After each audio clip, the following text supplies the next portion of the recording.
in 5, 4, 3, 2, 1. Boys and one girl. You know, there's only one thing I want to do this weekend. Load up that truck. I'm trying to shuttle and cuddle. We pull up deep at the base of the pass. 6 dudes strong with trail dreams that last. Tailgate pad got more scars than pride. One girl in the crew, in the middle she rides. We got that rat game tight, straps all in check. Even the Mormons got a beer, what the heck. But it's love in the cab, compressed and deranged. Every lap's another cuddle, ain't nobody ashamed. Lap shunts and cuddles, that's how we roll. Grinding Mesa Road, packed tighter than a toilet paper roll. Past laps, flat tires, airing it out, then crying. Cause someone's got a flat again, and now we all dying, yeah. Yeah. Your elbows on my thigh and I don't mind. Your brake lever poke me, but I call that a sign. Smells like pads and pine and desperation. One bro shirtless, I guess his top is on vacation.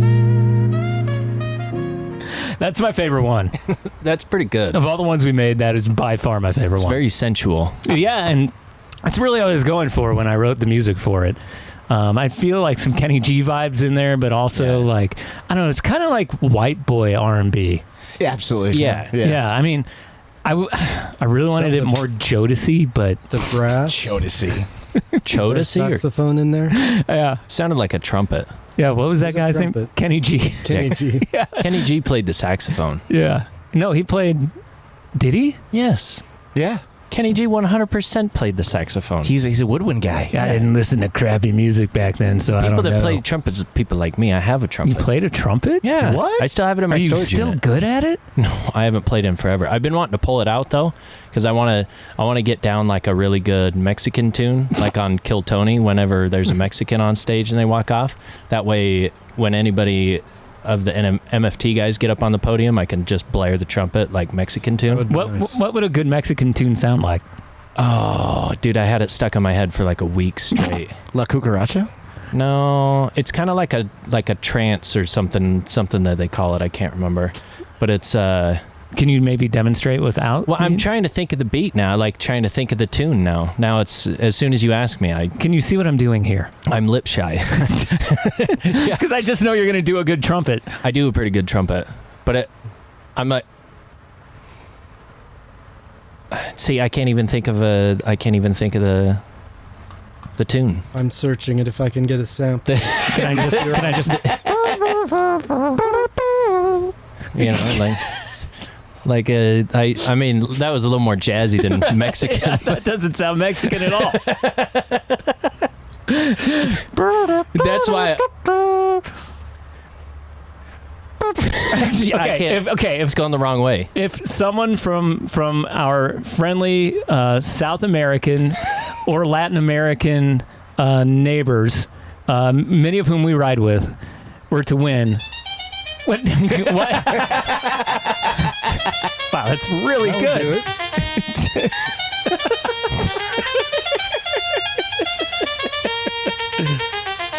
There you go. That part seems hard. See how good I am with my pretty lips? tricky. Yeah, you're good, dude. God. Yeah. You don't need to make up a special song for them. Just play the most racist one possible. That's what they would do to you. I want a horn like that on my car. That would be cool. I've always wanted one of those. There was a dude at my school that had the Dukes of Hazzard horn on his truck. No, it wasn't a truck. It was like an old Chevy Nova. Isn't that the La Cucaracha one? It's close. Almost.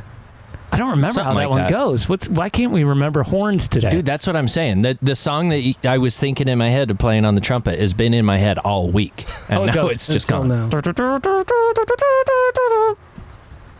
That's That doesn't sound That was the familiar General at Lee. all. General Lee. Was See, it? he knew. Yeah. Well, yeah, because he's a racist.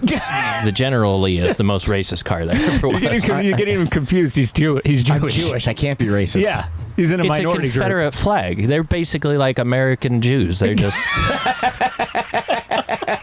just in a different way. I don't know how they relate, but I get the same vibe. Do you get a feeling from a deep Southern gentleman and a Jew? It's the same difference to me.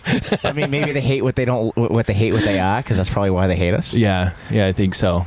Are there any other groups that are all exactly the same? I mean, anything other than just like a mildly Italian white guy like myself. Hey. Dude, I would have never thought you were an Italian guy ever. And it wasn't for A, your last name, and B, you told me because your last name wasn't enough.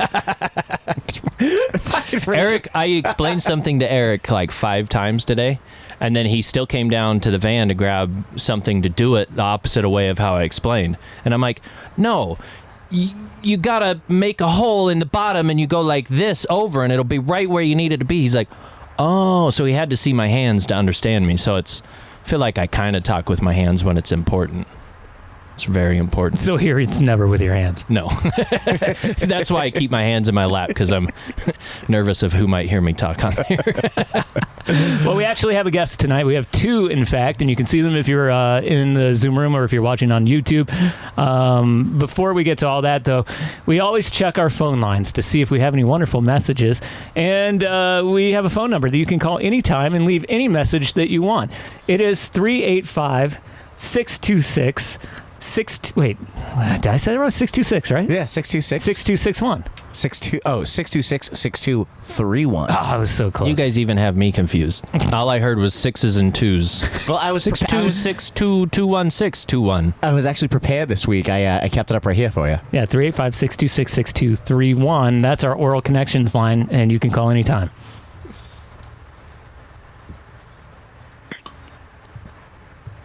Just dropping some health advice today. You know, as you get older, as an aging mountain biker, your body doesn't look as good as it used to.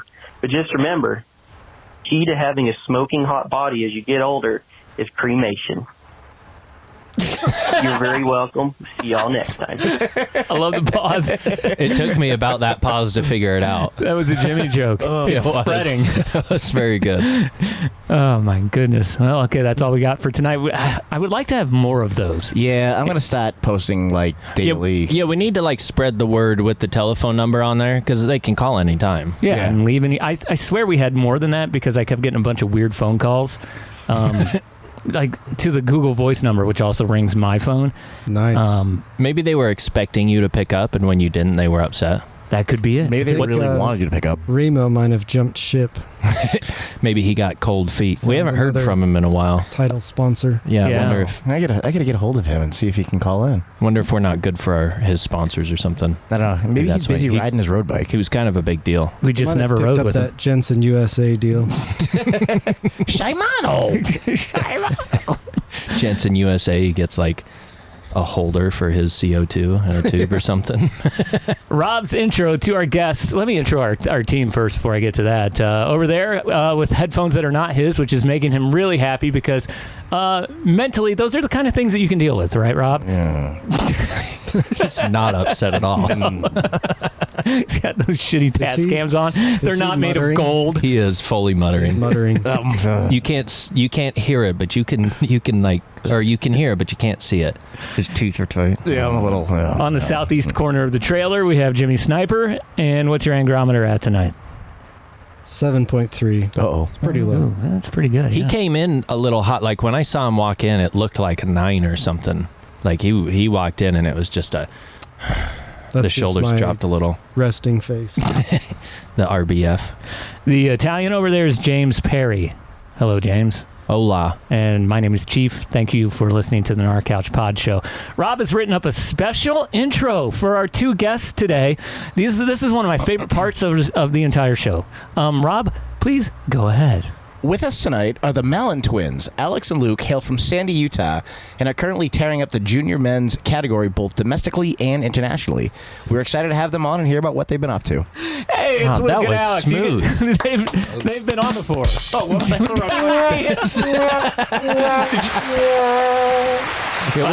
Which one? Wow. You gotta do it again. So you tell him that was smooth, and then he hits the wrong drop 2 in a row. Yeah, he before did gets like to the right he did one. like the snare like it was a joke because that's how funny it is every time he tries to give an intro. Because I suck at this. Dude, okay, these kids, how old are you now? 17? We're both 17. Yeah, 17 now. Yeah. And we have been friends with your dad since basically I've been friends with your dad for like a decade and your mom as well. So we've known you guys for a long time, ever since you were very small, like riding up at I Street. And that's where we all kind of met.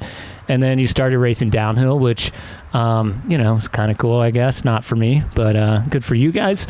But you guys have also like not just raced downhill. You guys are like good all around riders as well. I've seen you when you were like 10 riding Tanner, which is some pretty big jumps around here. And so there's kind of the background and why we'll say some of the dumb things that we'll say. And I gotta tell you, man, I'm so glad you're driving because your dad's road rage can be a lot to handle. And I don't want to be the one that has to take over on the trips anymore. He was afraid you weren't gonna make it. We'd always wind up with you somehow. We'd always just be going somewhere, either if it was Colorado or just Park City, just somewhere like that. And my dad was driving, you know him. Dude, it gets a little wild now. Yeah, it gets a little wild for sure. Yeah. He doesn't like it when people don't do the things that he doesn't want them to do. So He's gotten a lot better though. He has. In the past it was.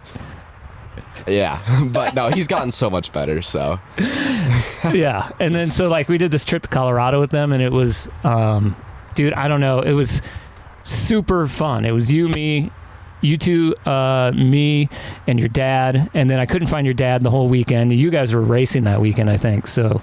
Probably. Yeah, and so like you guys were off like doing race stuff, riding the race course, and then I ended up like riding just kind of alone and running into people that we know from Colorado. So that was kind of cool. But the funniest thing, and I swear to God, I was like wanting to have kids. And then I went to Colorado with them when they were like 14, and they were so funny, dude. Like, just like pure like 14-year-old kids, like doing the funniest shit. Just like, I don't know, like farting on each other and stuff.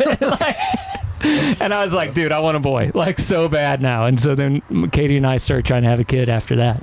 So you guys are actually inspiration for my kids. Chief likes friends that fart on him. He loves people he can fart back and forth with. I'm pretty sure I have a pair of your underwear from that trip. Don't say that. Don't say that. Like, how did you end up with those? I don't know, but like after that trip, I had a new pair, and I was just like, He's kept them this whole time. I wear them too. They're your lucky ones, aren't they? Every time you ride well, you're wearing those ones. Yeah. Did you ever have like some Champion underwear? I think I'm wearing some right now.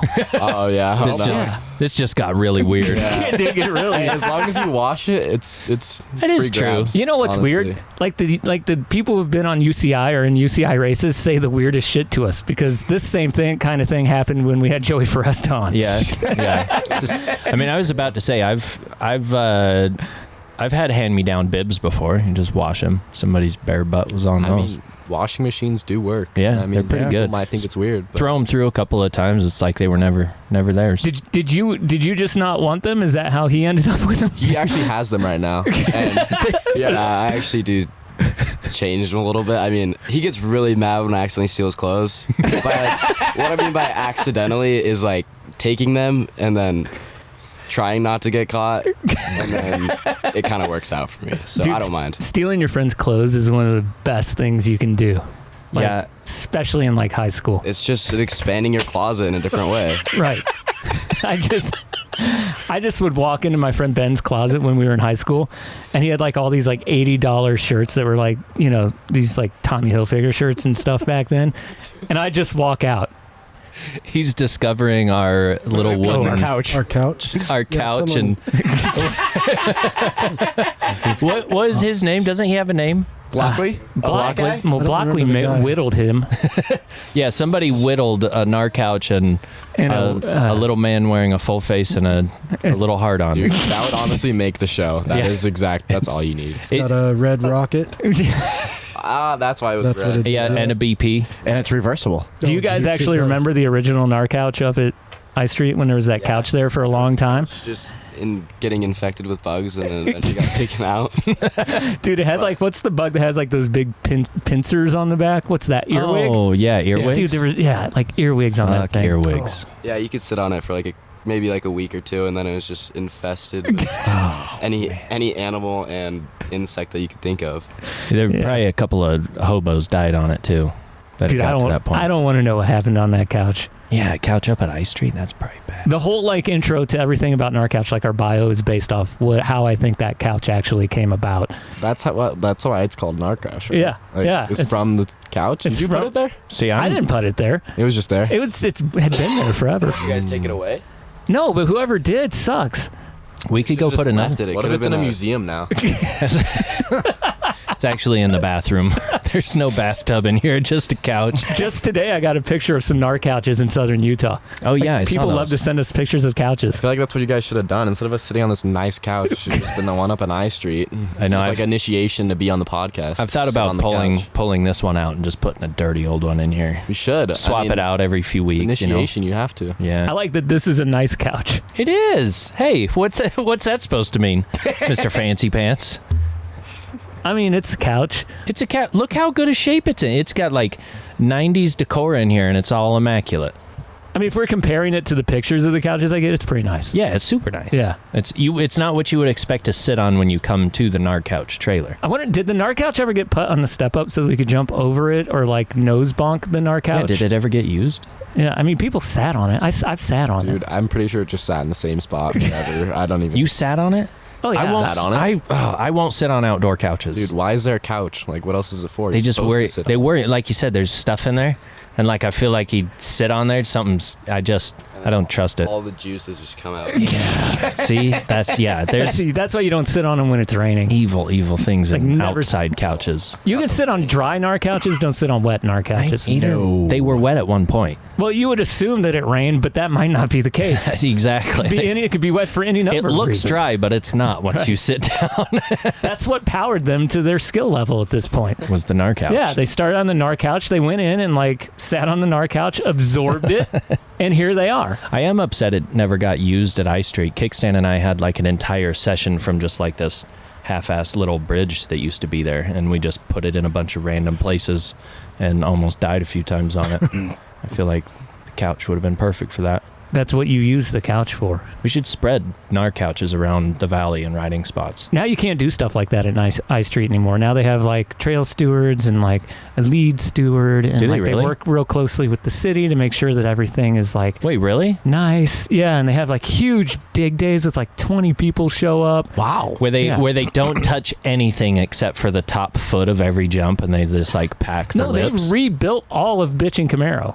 Really? Which one's that one? The one that goes down the back line with the ladder jump at the end. Oh, So like all of that got rebuilt because I think it all got tore out by the power company when they were up. see, that's too fancy for me. I want it to be janky. Isn't that I Street? Where you're not sure if it's actually going to work or not until you're 20 feet in the air? Yeah, I mean, do you guys remember when I crashed when your dad did a jump? Which one? He redid one of the meadow jumps. Oh, probably like the second one. The second one probably. Yeah, the second one, like like the one going into the trees.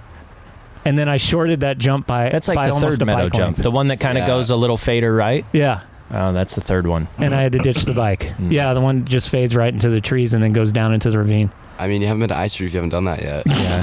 I mean, Those it's what you're doing there is just testing everything. Yeah. Guinea pigging the jumps is like the top Like- scariest things ever. Yeah. But somebody looks like they've hit it, and it was just somebody like rolled up it with their tire and then back down. of all the stuff you guys have ridden, what do you think is like the scariest? I'd say grass or like at Ice Street. Anywhere. Oh. Anywhere. Like, what's the scariest thing you think you've ever ridden? Oh, scariest thing I've ever ridden.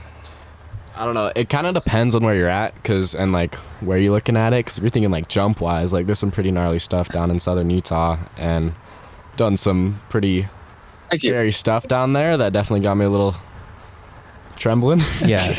But more, I don't know. It's kind of just how hard you push yourself, and I don't know. There's places all around the world that are like that. So, but yeah, I just have to say Virgin because there's just always something bigger, and you take something off, and you just realize, oh, Still haven't done that. Yeah, you jump something going. big, and then you're like, oh wait, I could go bigger right there. Yeah. And Oh wait, there's.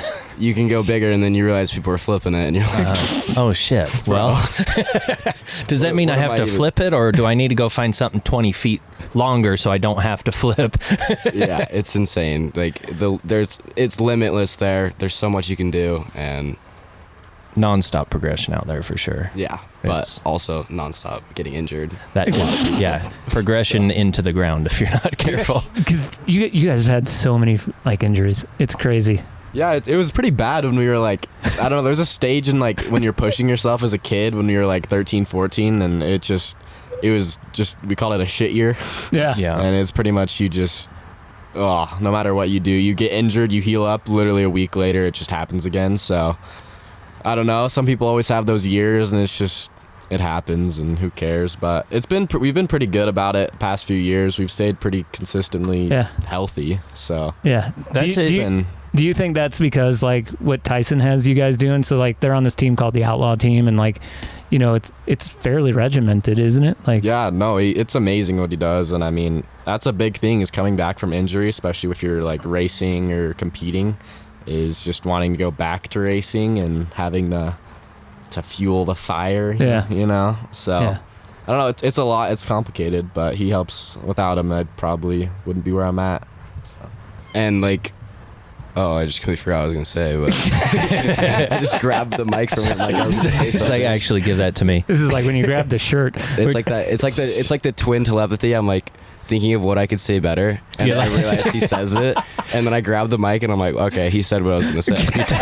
Just talking along with him in your head, and you're like, and then once he's done talking, you're done. Yeah, well, it keeps coming up because like we keep talking about training for not dying. Yeah. Right. Yeah. Oh, I remember what I was gonna say. Yeah. So when you're coming back from injury, I mean, anyone can train, race, jumps, anything. Like you can train as much as you want, but like getting injured, coming back from that is definitely the hardest part. Just mentally, and that's what Tyson really helps us out with. And yeah, It's a huge part of the sport. A lot of people think that it's just like a. That's what I just said, by the way. you just repeated it in different words. I'm glad you both said it though. We call it same but different. You know, it's he said it with a couple of different words in there.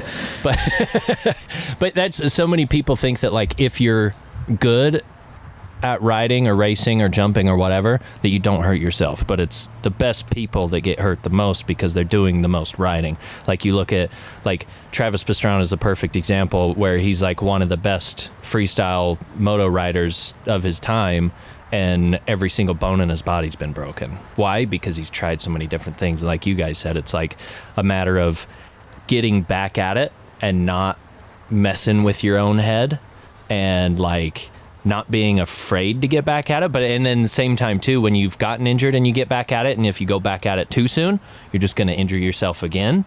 Like you were saying, you'll just have like a shit cycle. But you know, the winds of shit start blowing. But yeah, I said the same thing just with a couple. It was after I broke my collarbone and my wrist that I was just saying, I'm so hesitant. I don't even know if I want to ride my bike anymore. Like, and I actually did that with your dad up at PCMR. And then he had to carry my 40-pound bike down the hill with his downhill bike, which I'm sure made him happy. And then it was your mom who sent me the Fearless Mind book. And that book just like... So good. It's completely like... Didn't just like change like my approach to like riding, but just... I was in like a mental funk from like COVID in general. And I was like, you know what? None of that even matters. Like, we're just moving on now. Yeah, and I mean, all those books, they're all really good. Like, there are so many, and that's why Tyson is not just a bike coach, he's a life coach for us, and just everything off the bike he's helping us with. Yeah. And it has really benefited us, not just biking, like every aspect of our life. Chief needs books to read, so he's not a pussy. That's how he gains his man strength. No, Tyson seems like he's a really straight up guy. Like I've met him a few times. He seems really down to earth and like calm and collected with most things from the short amount of time I've spent with him. Now he started a... Except like, for when you show up to practice late. I mean, that's not going over well. Yeah, that's down to earth. I mean, if you... that's a good boss and a coach as a boss, basically, you know? They should scream at you if you're late. What do you do Don't when be late. what do you do when you showed up late? Oh, he never really gets mad at us. Actually, it's just the disappointment, which is worse. But, It's like it's like a real dad. I'm not mad at you. I'm just disappointed. yeah, and he's trained us like we understand when we're late to practices, we're missing out on an opportunity to get better, and it's our fault. So The guy who learn owns from the it. gym that I go to back home when I'm in St. Louis, he was a drill sergeant in the Marines, and my baby was crying. And it was a long way across the gym to where my wife was, where he was trying to get. And so he got about halfway, 3/4 of the way, and then he just looked like he couldn't crawl anymore. And so I went over and picked him up, and he goes, "You just robbed him of an opportunity." It's a very dad thing. The dude's like 190 pounds, like 5'7" of more sideways body than vertical. Yeah, There's a lot of those out there. Yeah, horizontally challenged. yeah, he's that. But he makes it. He makes up for it in the whatever the other one is. I don't know. Vertically. Is he vertically, He's vertically challenged and horizontally gifted. wealthy? Yeah, right. Yeah. That's He's what it horizontally girthy. was. Right. That's what it was. Speaking of vertically challenged, I gotta like. Oh no. How is that yet both of you turned out tall? They're like 6 feet. when neither of your parents are tall 5'10". at all. 5'11". I don't know. To go on that topic, we're definitely not 6 foot, but compared to some of the kids we're racing, it's crazy. Like we Yeah. were just in Poland, and like, dude, it was crazy how short we were compared to everyone, and like these kids were just like units. And then we like showed up, and we were just compared to the women. Like, yeah, we're big for a gal over here. Yeah, but were they like super jacked and like fit? Or like I mean, Tall and lanky. I'd say everyone is. It's just kind of like I don't know, with what we do, it's hard to stay pretty jacked because it's like endurance. It really is, yeah. It's if you're really in good biking shape, you're not super big. Yeah, because if you're super you're not jacked, big. it's just like But- clunky. But like G. Atherton's jacked. Yeah. Yeah. Like he probably weighs 155 pounds, and he's just he's not a big man. Yeah. But he's very shredded. Right. He's lean. Yeah. He's lean mean. yeah, But like then you got like Richie Rude, who's Yeah. like, fair. He's a short, Finn stocky. Yeah, he's just like, even his hands when I've hung out with him, he's just like this little, like he's like an in shape little gremlin. Like he's just this little. Because I swear he's like up to my armpits. He's not tall, and he's just. Who pissed Richie Rude off when we were in Colorado? Was that you? That would be me. Oh, you pissed him off. I heckled him wicked bad. That was not Fest first year. I've seen his face go from like to like. He does a very like bitch face when he gets. He doesn't. I don't think he even needs to get pissed off. He just goes like straight mute face, just like. Did you heckle him in a race or just like walking by? Just walking by. Yeah, I heckled him while he was having dinner with his girlfriend. No, he was getting in line. I saw him. I saw the helmet, and the first thing I could think of was said was, "Hey Richie, Cody's better." Oh God. Yeah, no wonder. Like, who's this fucking clown? I think I walked up and said, "Sorry, dude, I'm just messing with you." He goes, "Ah, don't worry about it." He laughed and walked away. Let's see if you can get Rich Rude on. Probably not. I don't think Red Bull will allow it. Injury. You guys talked about injuries a minute ago. What was the worst injury that you guys had to come back? The toughest injury to come back from? So I'm Alex speaking. I don't know if they have cameras or not, but oh shoot. But definitely when I got injured at nationals like 3 years ago or 4 years ago. I don't know the exact date, but yeah, that was pretty tragic actually. Do you want me to talk about injuries? Yeah, or, what like- happened? Yeah, that's right. That was the dual slalom injury. Yeah. Talk So about it was that. like yeah. it was like not that gnarly of a crash. Like it's on video and it's not bad, but like I broke I cracked 8 ribs, like ruptured my spleen, popped my lung, got a stage 1 TBI, and like I think I like slightly fractured my wrists or some other bones. I don't even know, but that was pretty rough. I'm not gonna lie. It honestly wasn't very painful because I don't remember most of it. But so that's a positive from it. I like it. I mean, I don't really remember being in pain. It just kind of like happened. I'm like, great.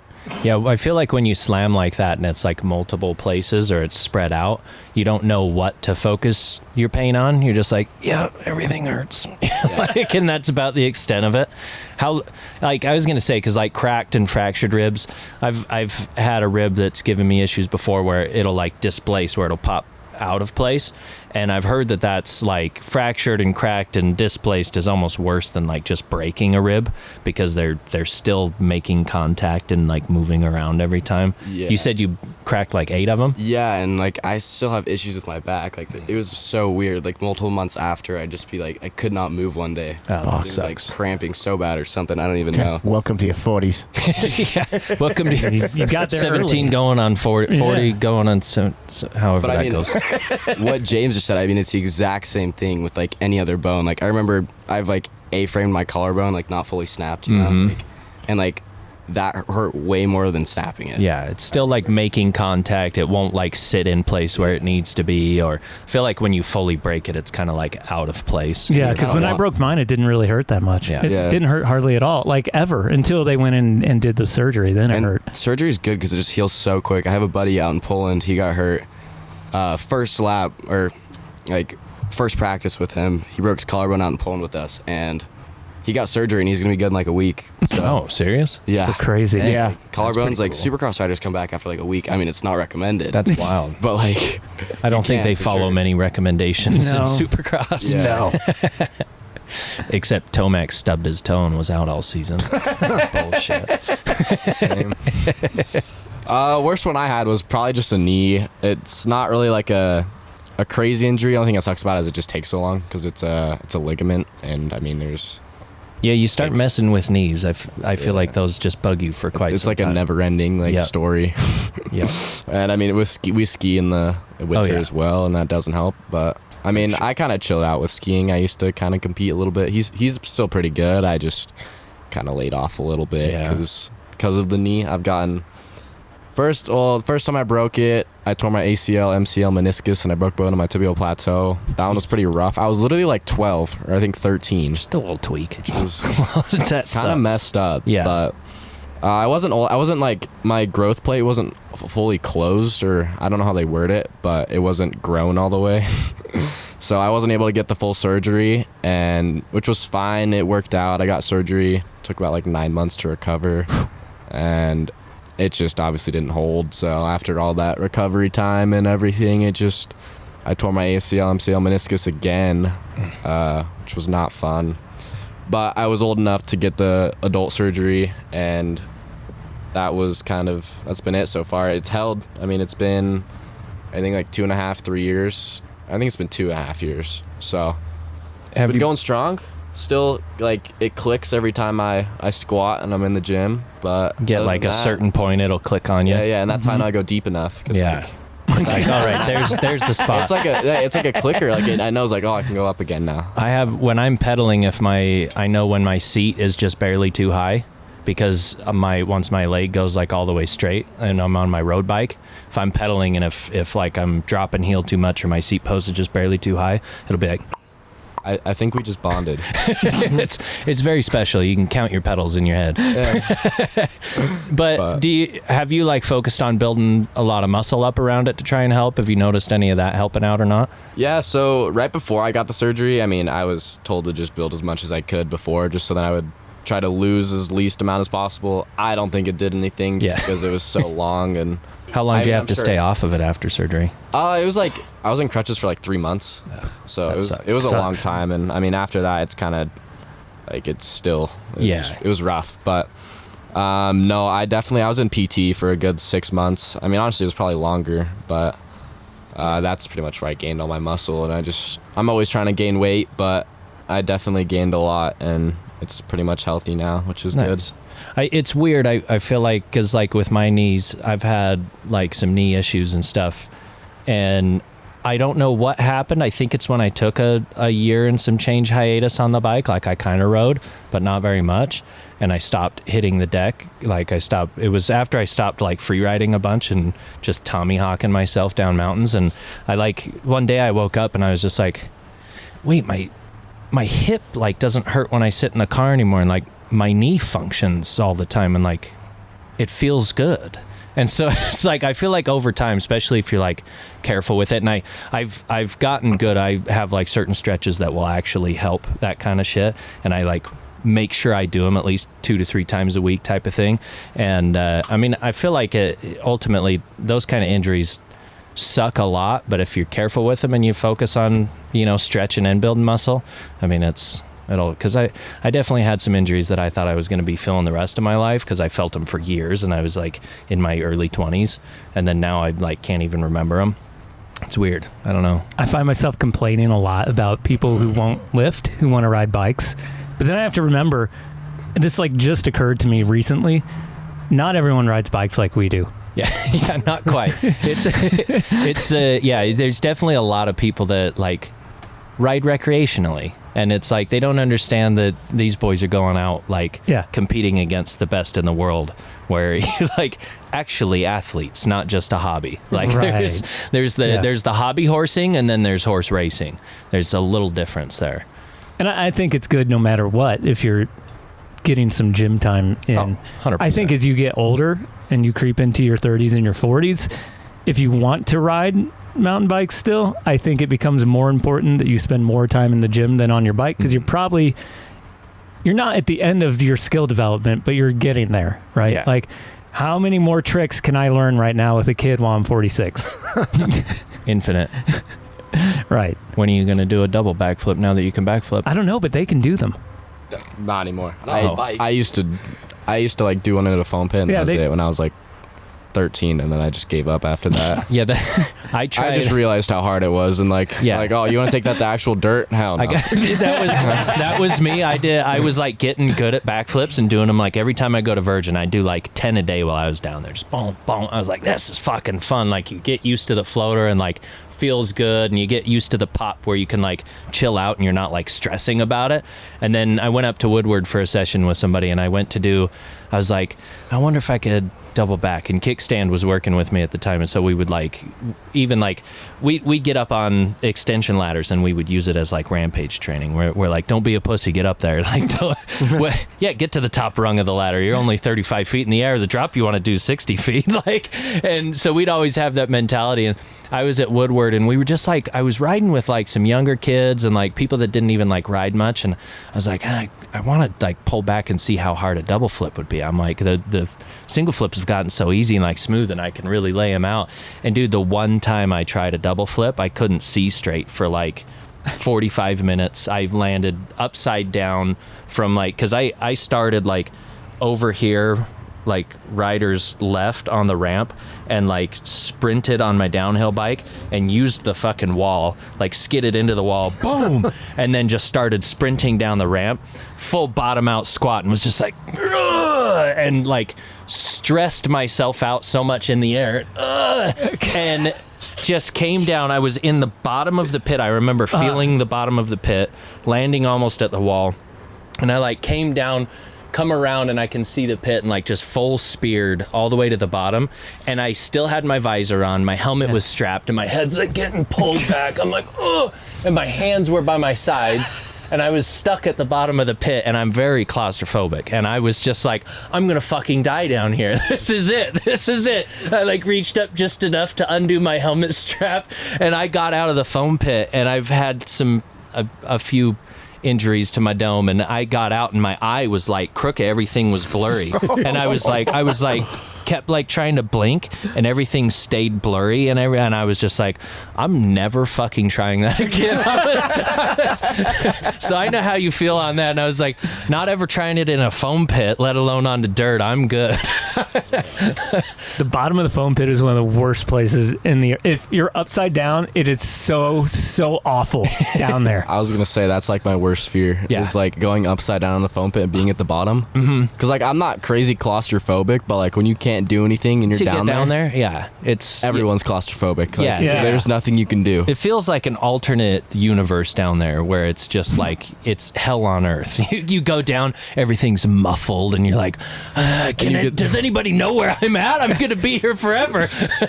You get the foam in your eyes too, and you just like you start blinking more, and it's just every sense of your body. Throat, you're like, You just get down there and you're like, fuck, there's a trampoline down here. Like, How deep am I? I never knew this existed. How long is it going to take to get out?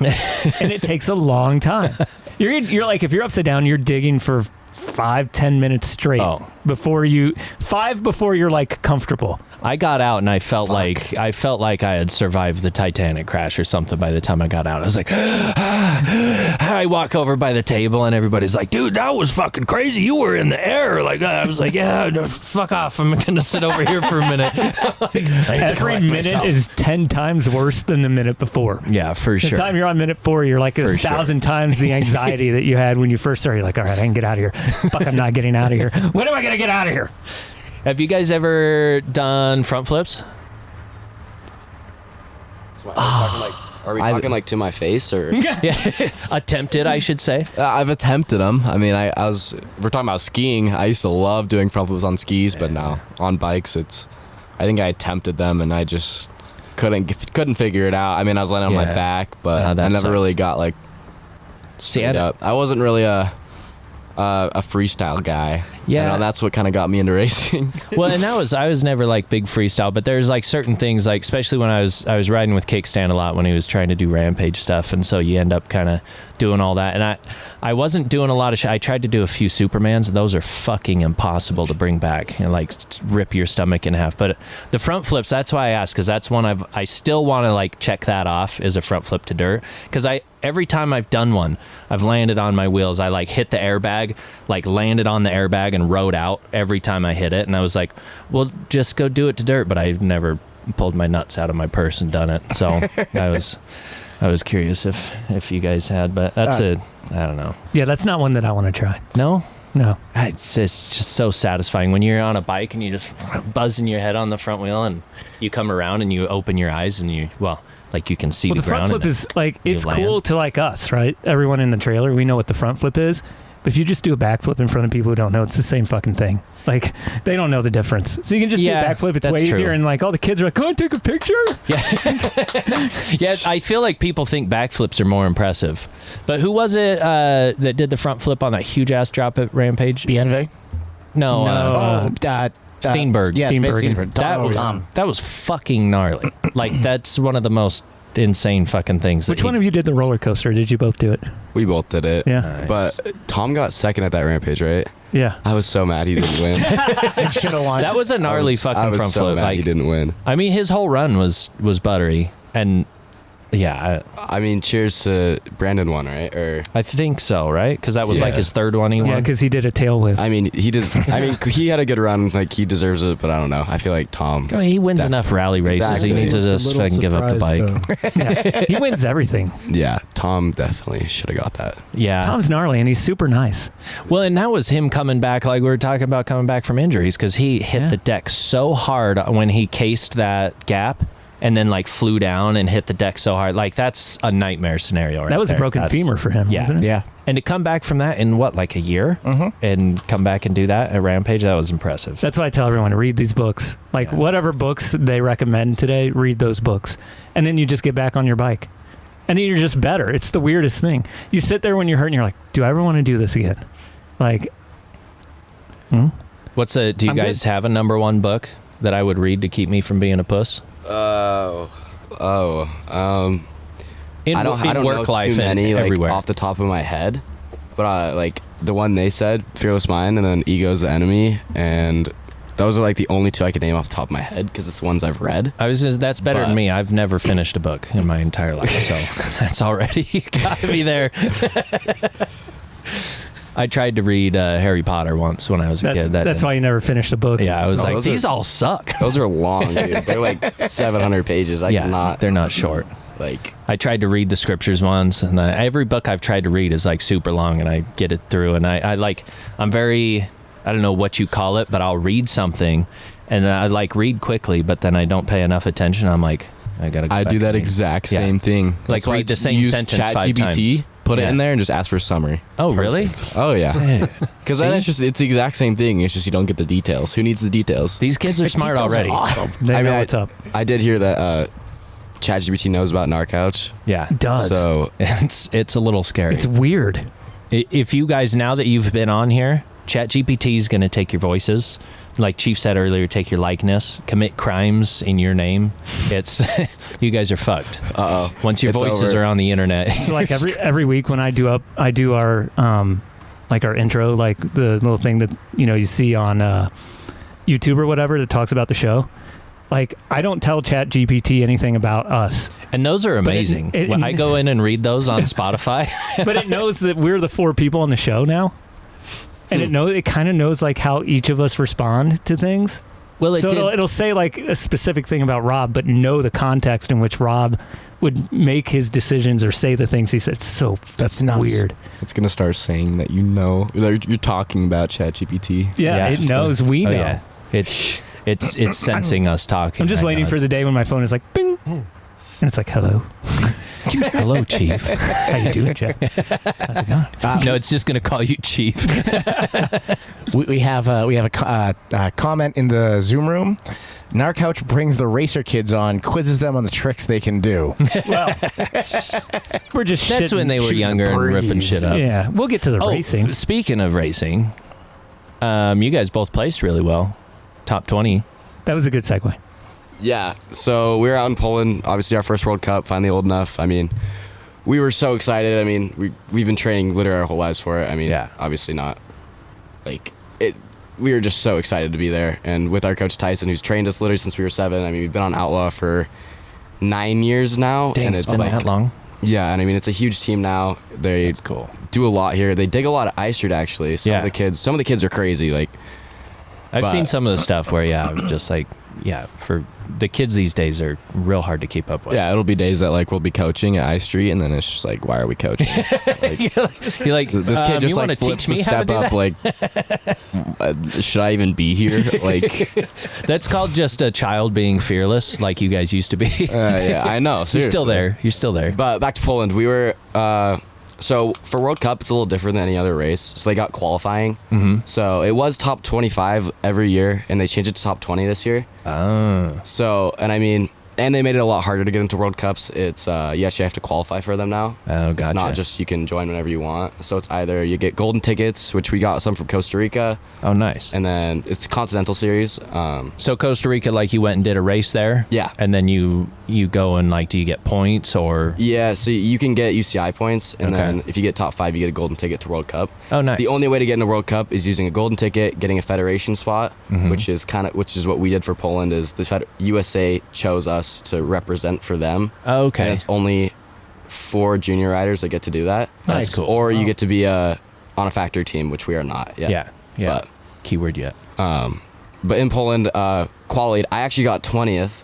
Oh, on the dot. Yeah. So I was, and the kid behind me was like 0.1 behind me. Damn, dude. The last kid that came down, I came down to the 5th, and I was 19th with like 40 people left, and I was like, shit, I'm not qualifying. No, that's so stressful. Yeah, but especially downhill with one run. It's yeah, like so then one kid done. beat me, and I was like, all right, I'm in 20th. And then the very last kid was up on like, he would have qualified like 10th and crashed very last split. Like, I got so lucky. You never wish it on somebody, but when they do, it's the biggest sigh of I mean, I'm relief, not saying I got lucky. Like, I didn't have the best qualies run, but like, yeah, but still. it was.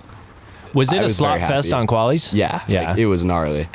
I was watching the videos and stuff of the runs, and that was a mess out there. Yeah. yeah. So those, like he was talking about, like the top 25 that it was last year and the previous years. Yeah. Those last 5 spots were crucial. Like it may sound like not that big of a difference from 25 to 20, but those 5 spots were like. Yeah, that's a big deal. It was I mean, a that's big 5 less difference. people, and that's like he was saying. Like, I mean, it takes like 0.001 of a second to get booted out of the top 20, top 25. And I mean, yeah, the conditions were crazy, dude. It was like snowing and some like at the top for. It was elite. It was finals for elite women, and it was like a blizzard at the top. We got a little I saw lucky. snow on the ground. Yeah, but it was just every night it would just pour, and it would just get even more muddy. Like first lap, you just go through puddles. Like, oh yeah, whatever, it's good. That's stressful, but it's also badass that you still like. It's like Supercross in the way. There's not a whole lot of sports where it gets that nasty, and they're still like, nope, fuck it, we're going. Time to drop. Hand warmers were a big thing there, just because it was so cold that entire weekend. But What you know, elevation are you at there? I didn't even look. No. If I'm keeping it real. But it was an amazing experience. I qualified 18th, I think. Hell yeah. It was pretty stacked. Like, Yeah. I mean, it was our first one ever, and that was my goal to qualify, and that was our goal to qualify. Yeah. And I mean, I didn't want to go all the way out there and get 21st. No, so that would be like you say. You're like in 20th by 0.1 second. It's like I'm not coming all the way to friggin' Poland to then get booted out by half a second, fraction of a second. Yeah, and that's what happens to a lot of kids. I mean, I think there was like 80, and it's like it's not just like random 80 kids. Like it's the best 80 in the world. Kids around the world. A lot of people think juniors is like, oh, it's just kids. It's like the competition is so tight. Those kids out there are so fast. Yeah, I mean, our first, like, me and Luke's, like, first 2 laps, we just come down. I don't know if you guys know who, like, Max Allran and, like, Asa Vermette is. Oh, yeah. Asa, I know like, Asa, and I've heard of Max's name. Yeah, me and Luke just, like, second lap, just chilling trackside, just watching. And it's their second-year juniors, so they raced here last year, so they know the track a little bit. Yeah. We just see them, like, pin down these sections. I just remember, like, looking at Luke, and we're like, fuck. Like, bro. I remember having my first moment like that at Mammoth, and I saw Gwen in the rock garden at Mammoth, and I was like, yeah, I'm coming through that pretty quick. I'm like hopping here, hopping there, and I'm out. I did like 3 hops. I kind of found a little flow through there, and then I watched Gwen go through, and it was just like, and I was just like, I didn't think that was even fucking possible. Like, yeah, but I mean, it's just always first day practice that stuff happens. So I mean, it gets better. And like, we both qualified. I ended up 15th. Luke ended up 17th. So it was a little better results. I mean, obviously we want to do better. Yes, like, I mean that's what a good start. Yeah, we're excited. Yeah. And you ended up 17th with a bent rotor too, didn't you? That was me. I was 15th. Yeah. Okay, sorry. Yeah, because I figured out it wasn't my rotor. It was like my chain guard went into my tire. Like it was insane. I'll have to show you guys like the chain guard on your front bottom bracket. Yeah, and it like stopped. It didn't stop my wheel, but it just slowed it down so much. It was. I saw a video of you spinning the wheel, and it like basically stopped after one rotation. Yeah. When it happened, because I tried to watch. Oh, yeah. So, I mean, no excuses. It's not. No, but still, like, I mean, for both of you to be like top 20 with like everything going right or going wrong or anything, that's the hardest part about downhill is just like one and done. It's like, okay, I got to qualify, and then I get one run. It's not enduro. You don't have a whole weekend of like, okay, time to stay consistent. You have to be consistent enough to make it to finals. But then when finals hits, it's like, okay, it's time to boogie. and that's the nice thing about Elite this year is there's Q1 and Q2. They kind of make it like Supercross. Cool. It's not really a. They have qualies. Last year was qualies and then semifinals, and it was one run. You had to make it, but there were protected riders. Yeah, that were guaranteed. Now there's no protected riders. Oh, really? Q1, 20 people, and then Q2 is 10 people. Wow. So it's a lot more fair this year. Yeah. In my opinion. Just because higher stakes for the guys that would have been protected, but I mean, if they're that fast, then it shouldn't be a problem to get in. So that's cool. Yeah. You guys are racing Sundance, right? Of course. Nice. We're actually doing a little media bit. Oh, cool. Because was our first race, so we're kind of. How many times have you guys raced Sundance now? I've missed he raced like 2 years ago. I had a broken collarbone actually, so I didn't race it. But it's been like 3 years for me. I was gonna say I think it's been a few years for me. What class are you guys racing? Well, it's mainly just whatever we can, but I think it's just because it's a USA cycling sanctioned race, so you can't race pro, I don't think. So thank God, that one. I might have a chance. That was my only question tonight: was how hard do I have to go so I can get on the podium now? You got to look out for Ryan and Nash now. Who? But yeah, no, I was there like 2 years ago, and I mean, it was fun. It's always a good one with all the Outlaw boys because there's a bunch of kids who, like, I was literally with them yesterday. We're coaching some kids. Yeah. Isn't that going to be like pretty much like everyone who races will probably race that race? Oh yeah, dude. Yeah. It's a good starter one. Like, it's literally, like I said, it's gonna be pretty much all their first races. Yeah. And it's just like me and Alex, and that was our first race. How long ago did you race at your first go? How old were you? Sundance. Couldn't even tell you the exact date or. I think I was probably there. I mean, I've been racing Sundance for way too long. Yeah, all those boys, MFT riders. Yeah, and that's Sundance. A lot of people will like talk shit and this and that about like, oh, it's a terrible like downhill course and this and that, blah blah blah. And it's like, well, learn how to pedal your bike a little bit. Like there's a couple of spots you can sprint, and it's like, I mean, even in the big leagues, in the World Cups and shit, it's not just tucking the whole way. Like there's spots where if you don't sprint, you're losing 10 places. Like, you know, and I don't know, that's part of bike racing.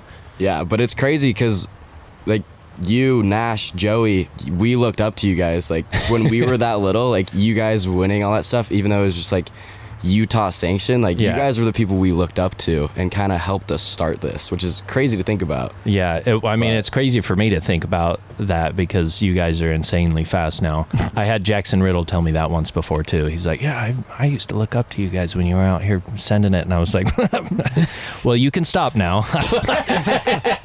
We now look up to you. No, you guys are killing it. I love seeing it because, I mean, I remember even you guys going out there when you were small, and I just like watching you guys that young and like having the drive for it and hitting it hard, and then seeing like watching videos of you guys in the top 20 and racing at a World Cup and doing that shit. It's like, especially being like a local that grew up around you guys, it's like, fuck yeah, it like makes you want to cheer for racing more than ever, for sure. I think as a parent, like watching your parents and how they handled you was interesting, because you have a lot of parents, especially in like the sport that I played growing up in hockey, where they're like force feeding this thing on the kids, and the kids really, I don't think they like it a lot of times. Like I would do private lessons with kids who they just wanted, literally one kid wanted to dance, like he wanted to be a dancer, and I told his dad, I was like, I'm not coming over here anymore, like this, like he wants to dance, like let him do that. But I just remember like your dad, we were riding bobsled one day, and there was like this drop, and you guys are much younger then, and there's one big drop on bobsled, and it's kind of sketchy, and he was like, do you guys want to hit it? And then I think one of you said yes and one of you said no, and then that was just the end of it. Like, you know, it wasn't like a big deal, where I've seen other parents just like push their kids and yell at them, and then I wonder, like, does kid even want to like ride anymore? And I think it seems to me, looking from the outside, like they did all the right stuff. No, yeah, like parents, I feel like every kid says this, but like I would not ask for a different mother and father growing us up. They definitely grew us up the right way. I mean, we haven't really had everything handed to us growing up. Right. Like we've worked, I mean, we still are. Like we're working a couple jobs. We are still trying to fund our whole life and riding and racing around the world. So, I mean, it's not been easy. Like when we're not riding, we're working, training, all that stuff. And it's hard, but I mean, I wouldn't change the world for it. We basically sacrificed our whole life for it. I mean, we swapped schools, we're online, which I'm not happy to say. I wish I kind of could go to school a little bit, but I mean, it doesn't really matter. I enjoy it. I love traveling way more. I mean, trust me, I went to school. You don't want to. Yeah. Especially this new day school. It's a little weird. Everyone I talk to doesn't really like it very much. But no, I'm super grateful for what they've done for us. I mean, you guys have been working your asses off. Like you almost couldn't come tonight because you were supposed to be working and stuff like that. And like, there's certain stuff like, I mean, I've heard more times than not about you guys going out and working, and those are some of my favorite riders, like guys that actually work for it. You know, you get the people that are spoon-fed, and you can tell. Yeah. And you can tell that you guys are not that way, you know? It's like... So that's why we're so grateful for our sponsors. I mean, we have a couple, and they really help out. We would not be anywhere. That's awesome. Near to be where we are without them. Yeah. And my mom just launched this like kind of GoFundMe. I don't really like saying them very much. No, you can say it. Yeah, she sent me a she sent it to us. She's actually in the room right now. She's in the Zoom room. Yeah, so I mean, I don't know. No, it's good. I mean, for like people even like myself, where it's just like seeing the local kids, the Groms that used to be at the races going out and trying to do it. I mean, I've had a 9-to-5 type of job while trying to race, like professionally type of thing, and nowhere even near your guys' level, and saw how difficult that was. It's not easy. And so like seeing stuff like that, and I feel like you guys are probably in the same boat, where I don't like asking for things. I don't like bragging about this or that to try and get something like, oh, well, I'm good enough, so I need this, I need that. I think this is why you should give me money. And it's like, that's how you kind of have to be with a rider, but you guys are very humble, and like there's a lot of people that definitely want to help because you're putting in the work. Yeah, and that's what Tyson's for, is because Yeah. like we're not the best at like asking for things, because Yep. like you just explained, it's like I hate exactly I how hate you that said side it. I of it. hate Yeah. asking for That's it, and I hard. mean like he just said as well, like with the GoFundMe, like I hate it. Yeah. But I mean, what else? We're kind of, But it's good. at like a stopping point. Because Yeah. like, I mean, That's the way to for do wanting it. to do it, it's just kind of what you have to do. Yep.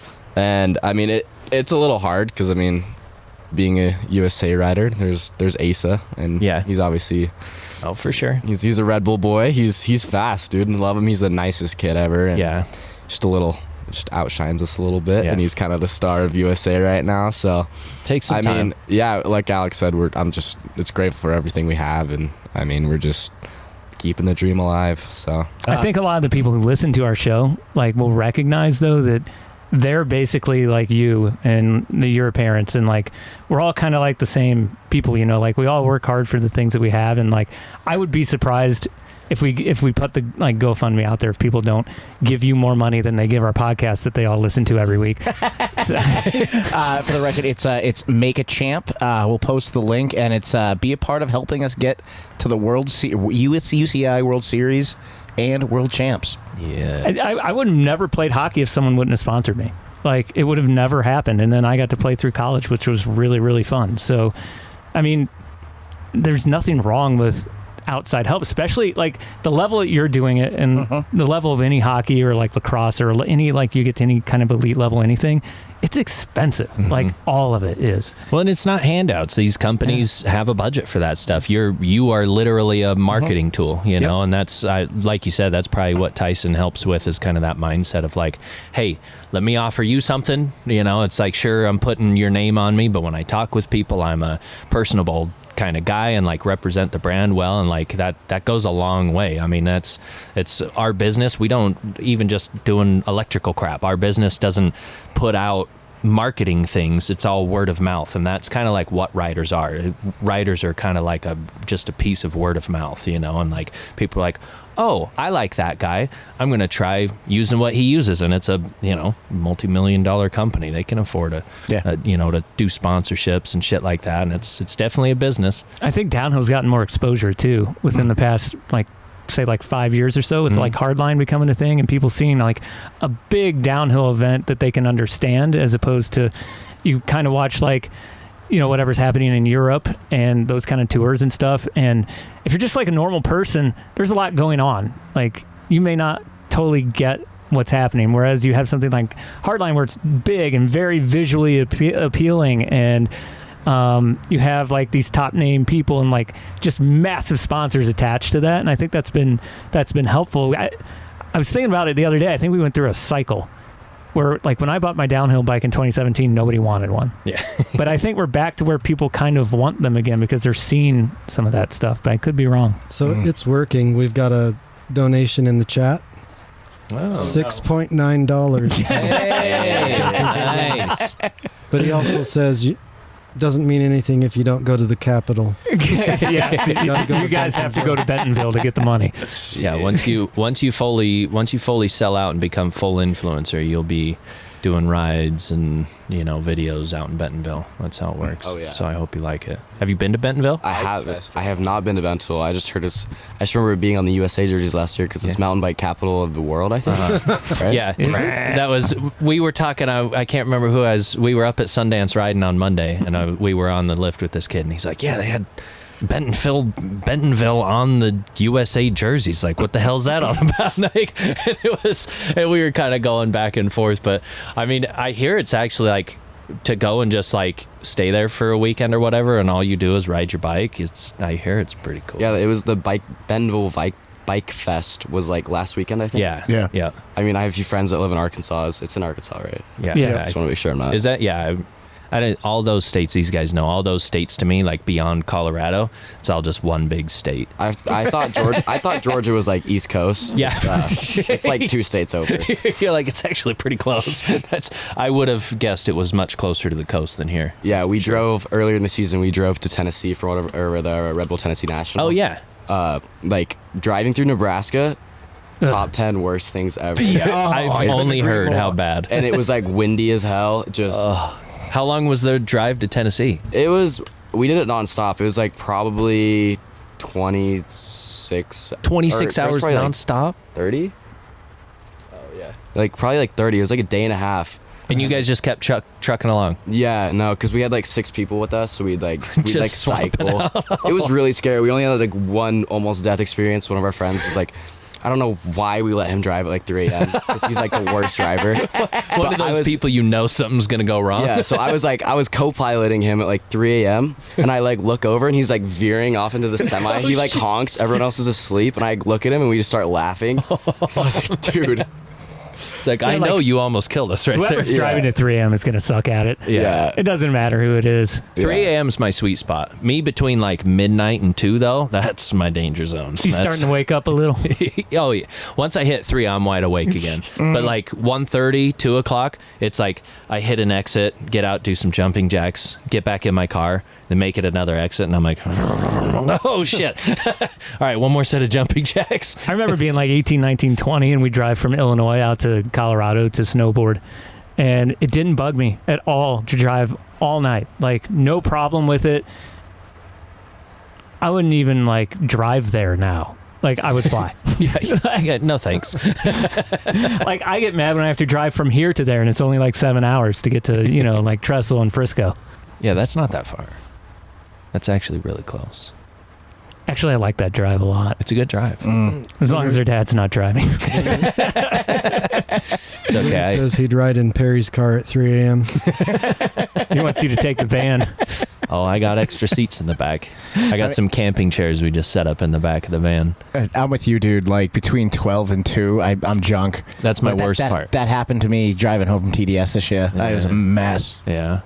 I mean, that's what happens Elko, when you dude. go and stop over, give old Normal a hand job on your way home. He took me on a date. I have to pay him back. Yeah, exactly.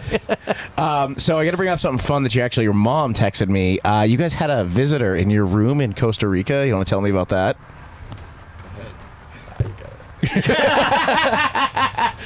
Yeah, we were in Costa Rica. It was insane. Like all the experiences and like, it was a very large spider. I mean, Oh, shit. and it was like Screw that. it was raining like the whole time we were there. So all the No. creepy crawlies are just. Oh, and of course our walls weren't fully like filled in, so it was like rocks In the wall. in the walls.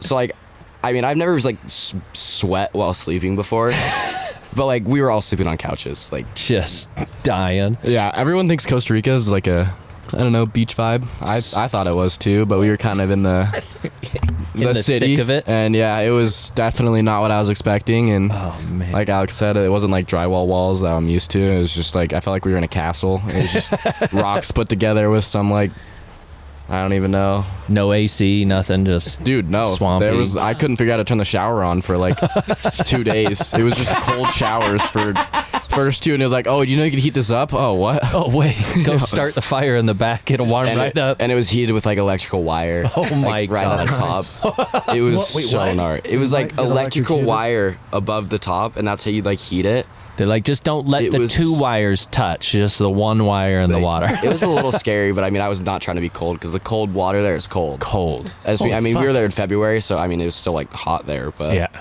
Jeez. no, I'm it was curious. crazy. Which place is rougher, though, Poland or Costa Rica? Because what I know about Poland is it's one of the hardest places. Everything about Poland is hard. Like, what do you mean? Like Like, the people are hard. It's probably a hard life. Dude, we met some cool Polish people. Let me tell you about it. No, we met some really cool people. I mean, both of them are just their own experiences. I think Costa Rica was definitely a little bit harsher just because, I don't know, we'd never been down there. It was kind of like there was so much going on. And to go like 10 miles, it would take at least an hour, if not longer, just because the traffic was insane. And no matter where you would go, you could not get there fast. And I mean, it was both, like I said, it was just a different experience in both ways. But I think Poland was definitely a bit, I don't know, the drive to the airport, though, felt like eternal. That was it. That's all I remember. And it was just manual cars the entire way, so you'd just be trying to sleep and you just bang your head against the window. What in Costa Rica, I don't think of, like, when I think downhill racing, Costa Rica would not pop into my head. Like, what was the course like there? Proper we were mountain there? Yeah, I mean, kind of. The shuttle road was the worst shuttle road I've ever experienced. So no lift, Like, it was all shuttle stuff? yeah, so like he was talking about earlier, is like the golden tickets thing it's a continental series, which Mm-hmm. is they're all around the world, and not everyone. It's not. I don't know. They made their series kind of weird, and most of them are later in the U.S. Okay. But yeah, I think it was one of the best courses. Like, the course was so sick, and It was pretty cool. again, it was raining super hard finals day. So like, what's new? Well, it's good to get in mud practice. I mean, Oh yeah, I mean, we've pretty much only had mud races this year, and Nice. it's so much fun. I love it. The only thing I don't like is cleaning up, but actually Yeah. riding it is the best thing. yeah, ever. cleaning up and feeling like you have to do a full rebuild on your bike completely. Yeah. All your bearings are crunchy when you get home. But I mean, I don't know. He's saying like we were in Costa Rica. And it was like the most unpractical thing ever. Like, the riding was good. The course was fun, but like I think we were like 15 kilometers from the venue. Oh, But seriously? 15 kilometers in Costa Rica was like an hour and a half. So we were driving an hour and a half there, hour and a half back. Shuttle road was like bumpy as hell, and it was just Got more worn out from to and from the racing and Bug. everything in between instead of like- just the racing. so. I mean, that's a little on us. Like Yeah. we messed up buying the house, but like, I mean, that's the kind of thing it is. I've definitely been places I have no clue where I'm at or what I'm doing, and I'm just like, oh, well, I know not to do this next time, or oh, maybe I will find something a little closer. Like, oh yeah, 15 kilometers, that's not bad. And then you get into the city, you're like, oh shit, Yeah, it's- like, this is not. literally faster to walk. Yeah, it's, serious. It's insane, and it's not like scary drive. I mean, it's terrifying driving, like, but it's not like dangerous driving here. Like, it's not Yeah. like fatal things. It's just fender benders that are annoying. And of course, they gave us brand new vans to rent. It's like the newest cars that they had. They gave us. Like, And- no, give me the shit box in yeah. the And back. every other car that we drove with, all have like fender bender hits, and like, it was insane. But if we go back, we know what to do better, and it'll definitely be a way better experience. Makes it exciting. Yeah.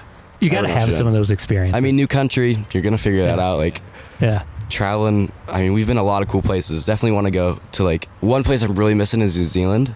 Looks so fun. I have a few friends that live there. I'd like to check that Back in Queenstown, me and my mates. out. Me and my mates. Their lingo and the Canadians. I don't Are you know. keen on Queenstown? So keen, man.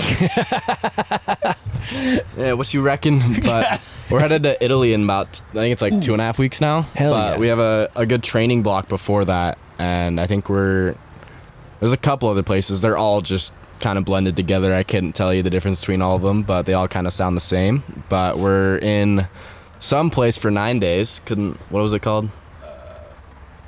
There's like That's the Italian. Yeah, something. I don't even know. leisure, Like pasta, figure, something like that. manure. Yeah, there's a bunch of. Let's do Alps. Let's do Oh. Alps. Yeah. That's where we're going for. Like, I think we have a 9-day training block there. Hell yeah, I've heard And that then place is sick. We're headed to Austria. This place called Schladming. Nice. Oh, Schladming. Schladming. Yeah. Have you guys ever been over in that area before? Yeah, so we were actually in Schladming last year, and cool. just remember it being such good training there, and that's kind of why we're going out a little early. But after that, we're headed to Val di Sole, which is the fourth World Cup. We're missing out. There's one happening this weekend in Loudenville, France, Okay. and that's this weekend. And then there's Leo Gang, which I think is next weekend, Okay. if I'm correct. But yeah, so Val di Sole in Italy for the fourth World Cup, and then there's one right after that it's called the Toul. La Toul. La Toul. Yep, something like that. Something Italian. I've always wanted to check out Val di Sole. That place looks fast. The Black Snake, is that why? Yeah, that. I think they used to pop up on like. Is that what? That's what Is that what it means? Yeah, Oh. no, well, the track that we Black race on is Snake? called the Black Snake. Oh yeah. Yeah. We all want to go there. We all know how much I like black snakes. That whole zone when I first started riding, it popped up on like these enduro videos. Like I didn't even know what enduro was. I was just like, wherever they're at, I want to be at that place. Like, I'm got my wife and I are jealous. My favorite place I've ever been is Italy. I fucking love Italy. Back to the It's cool. homeland. Yeah. What's the favorite? Last thing I'll ask you. What's the favorite place you guys have been? Dude, we were in Switzerland last year, and this place called Verbier. It's just up in I don't know, it's like a mountain town, and we had a race there. It was like an IXS Cup, and it was just the most insane spot ever. We were just like, our house was like a mountain cabin, and how you get up there is just switchbacks, like super steep, and then it's just like a village town. Nice. And you're just in the Swiss Alps, just looking at everything, and it was just, I like the small town type areas. That yeah, and you could just Little walk around villages. town and just I don't even know. It was insane. I think that was possibly the best place we could have gone. Switzerland. But I don't know. I love it wherever we go. I'm just always we're always traveling. So Yeah, you guys are fucking exploring. That's We're on sick. this, like, little perch. Nice. yeah, had a little. That, and it's just insane. Yeah. It's like up here. The Alps out there just they don't even look real. It's probably the same in person where you get there and you're like, is this just a picture still? Like, what? It's kind of crazy though, because literally yesterday we were driving home from Sundance in Provo Canyon. It's just like, if I was in Europe right now, like I'd take a picture of that. Yep. But like, We I'm were so up at used to it. Sundance Monday, and you look over at Mount Temp, and like the snow's still on there, and it's green everywhere with snow on there, and then the waterfall's running down it. It really is like it's pretty freaking sick here. That's every time I travel somewhere and I come back home, I'm like, oh yeah, I guess there is a reason I do like. It's Like, crazy why did I 'cause- travel? Yeah, you're on the front side of this, and it's got a fucking 3-mile long strip mine on that side of the mountain, and you just go like up and over just a little bit. Even like where I live, you go up into Snow Basin. Yep. And it's absolutely gorgeous. Like it's like you've entered a completely different like state. You get into like the back country here, and it's real. So- And that's how you guys so know pretty. he's not a Utahn. He says mountain instead of mountain. It's like, yeah, you get up there in the mountain. I think we have some questions from our audience for you. We do. Oh yeah, we ask questions for I apologize to your mom for what's going to happen next. This is not. We have- this is we not have- on us. We have no control over what these people send in. Good thing she's not here. We're good. She's still in the Zoom room. Zoom room though. Oh, okay. She's over there going, oh shit. And when I ask this question, Chief is immediately going to know who it's from.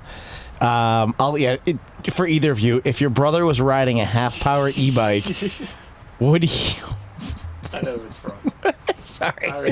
If your brother was riding a half-power e-bike, would think he was gay? Would you think he was gay? Because it's a half power instead of full power or something. Yeah. Nah.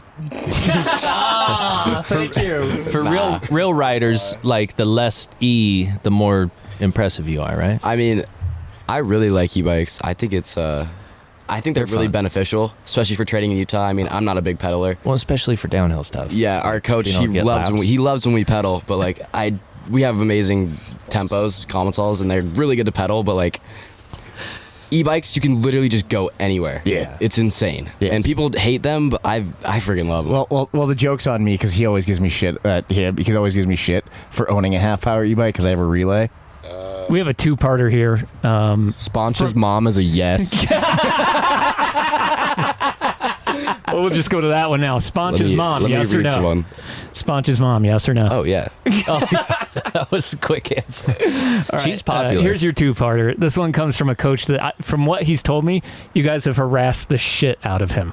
Really? This is from Hayden. Oh, okay. Oh, no. He's told me some funny stuff that you guys Okay. have done to him. You guys are fucked up. For Luke, how much detail do you put into your preparation to go full gas race day? I'm so confused. Wait, How one much- second, let me study this. How much detail do you put into your preparation to go full gas race day? Like, what are you doing to like go full gas on race day? Like, Dude, honestly, it's just like I can't even explain it. It's just like in Poland, that was just the most stressed I've ever been in my life, and it was just, I don't know. You just got to do it, I guess. And so you're not doing anything to get ready. no, I mean, there's obviously I have like warm ups at the top, and Yeah. that helps me get in like the mindset that I'm about to go. But Yeah. Like Other than mentally, that, are you it's- going over the track like before you race or anything like that? of or- course, yeah. It's like a visualization. Visualize. Like Visualizing, Yep, yeah, there you I go. gotcha. I got you. Sorry, I'm used to doing it for Rob. Yeah. Oh, I'm the new Rob. No, you're not. No. All right, we'll take You're you not on. that fucked up. Don't worry. You don't want to be. You don't want to be that and you're bad. not gonna fuck everything up. I feel like you guys now with the headphones on. I feel like I'm a part of you. Yeah, you're part of the hive mind once you plug the headphones Yeah, it's in. just us four, and they're just in their own world. Awesome. losers. Yeah. Get it together. Oh wait, they could hear me. I didn't say it quite enough. Then the second one Hayden had for Alex, which was, how has your smooth style translated to your riding? I actually got talked about this yesterday by Tyson. No, just kidding. Like, I'm a little like too smooth with my riding, not aggressive enough, and it kind of makes me slow. I'm not gonna lie. Like in know what that training, even practice for like World Cups and stuff. I'd be riding, I'm like riding smooth, and I feel so good. And I look at videos, and I'm like, That was really slow. And I like look at Luke's and everyone's, and I'm like, okay, that was really quick. But no, it's gotten better. And I mean, Tyson obviously helps me with that. And I mean, everything that I do not like and want to improve on, he helps me with, which is amazing. But yeah, definitely need to get it more aggressive like him. He's like a... That was elbows up. Yeah, with eyes popping out. Yeah. Rapping through. Are you as stressed as he is before a race? Oh, I was just shitting my pants at the top of qualifying.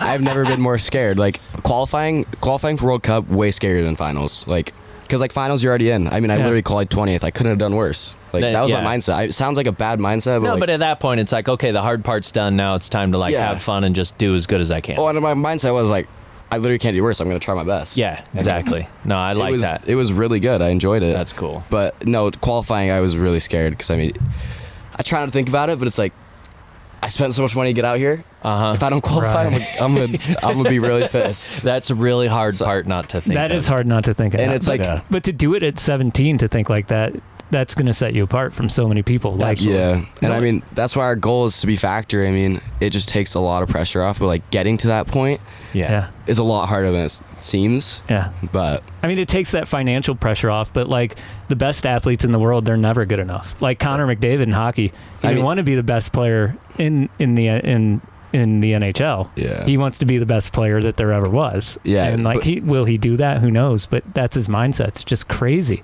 Yeah. Like to think at that level is insane. I'm not going to be the best pro. I'm going to be the best pro ever. Like that's insane. Like who thinks like that? That's actually a thing they talk about in Fearless Mind. Like one of the things that they mention is we should be as good as we think we should be. And like most people don't do that. Well, that goes to your statement about the dreams with Chelsea last week and dreaming it and what was better, dreaming it or doing it. Yeah. And she said doing it. Right. Like my daddy used to always tell me. Like what? Crickets. Oh, okay. If somebody else can do it, you can do it just as good, if not better. Mm-hmm. Yeah. Back to the factory thing. Is there did you guys know, is there a path set forth for you guys with Common Sol for the factory thing? So, I mean, back to the factory thing. I'm not saying like, if you get financial help, it definitely takes off the pressure with financial help, but it adds more pressure with people watching you and staying there. So I'm not saying as soon as you get factory it gets easy. I'm like, it's just a different type of pressure. Oh, yeah, no, I absolutely believe that. I'm just saying, is there is there somewhere that you have a path for it? So we don't know yet. I mean, obviously we hope so. It kind of really just depends how we do this year though.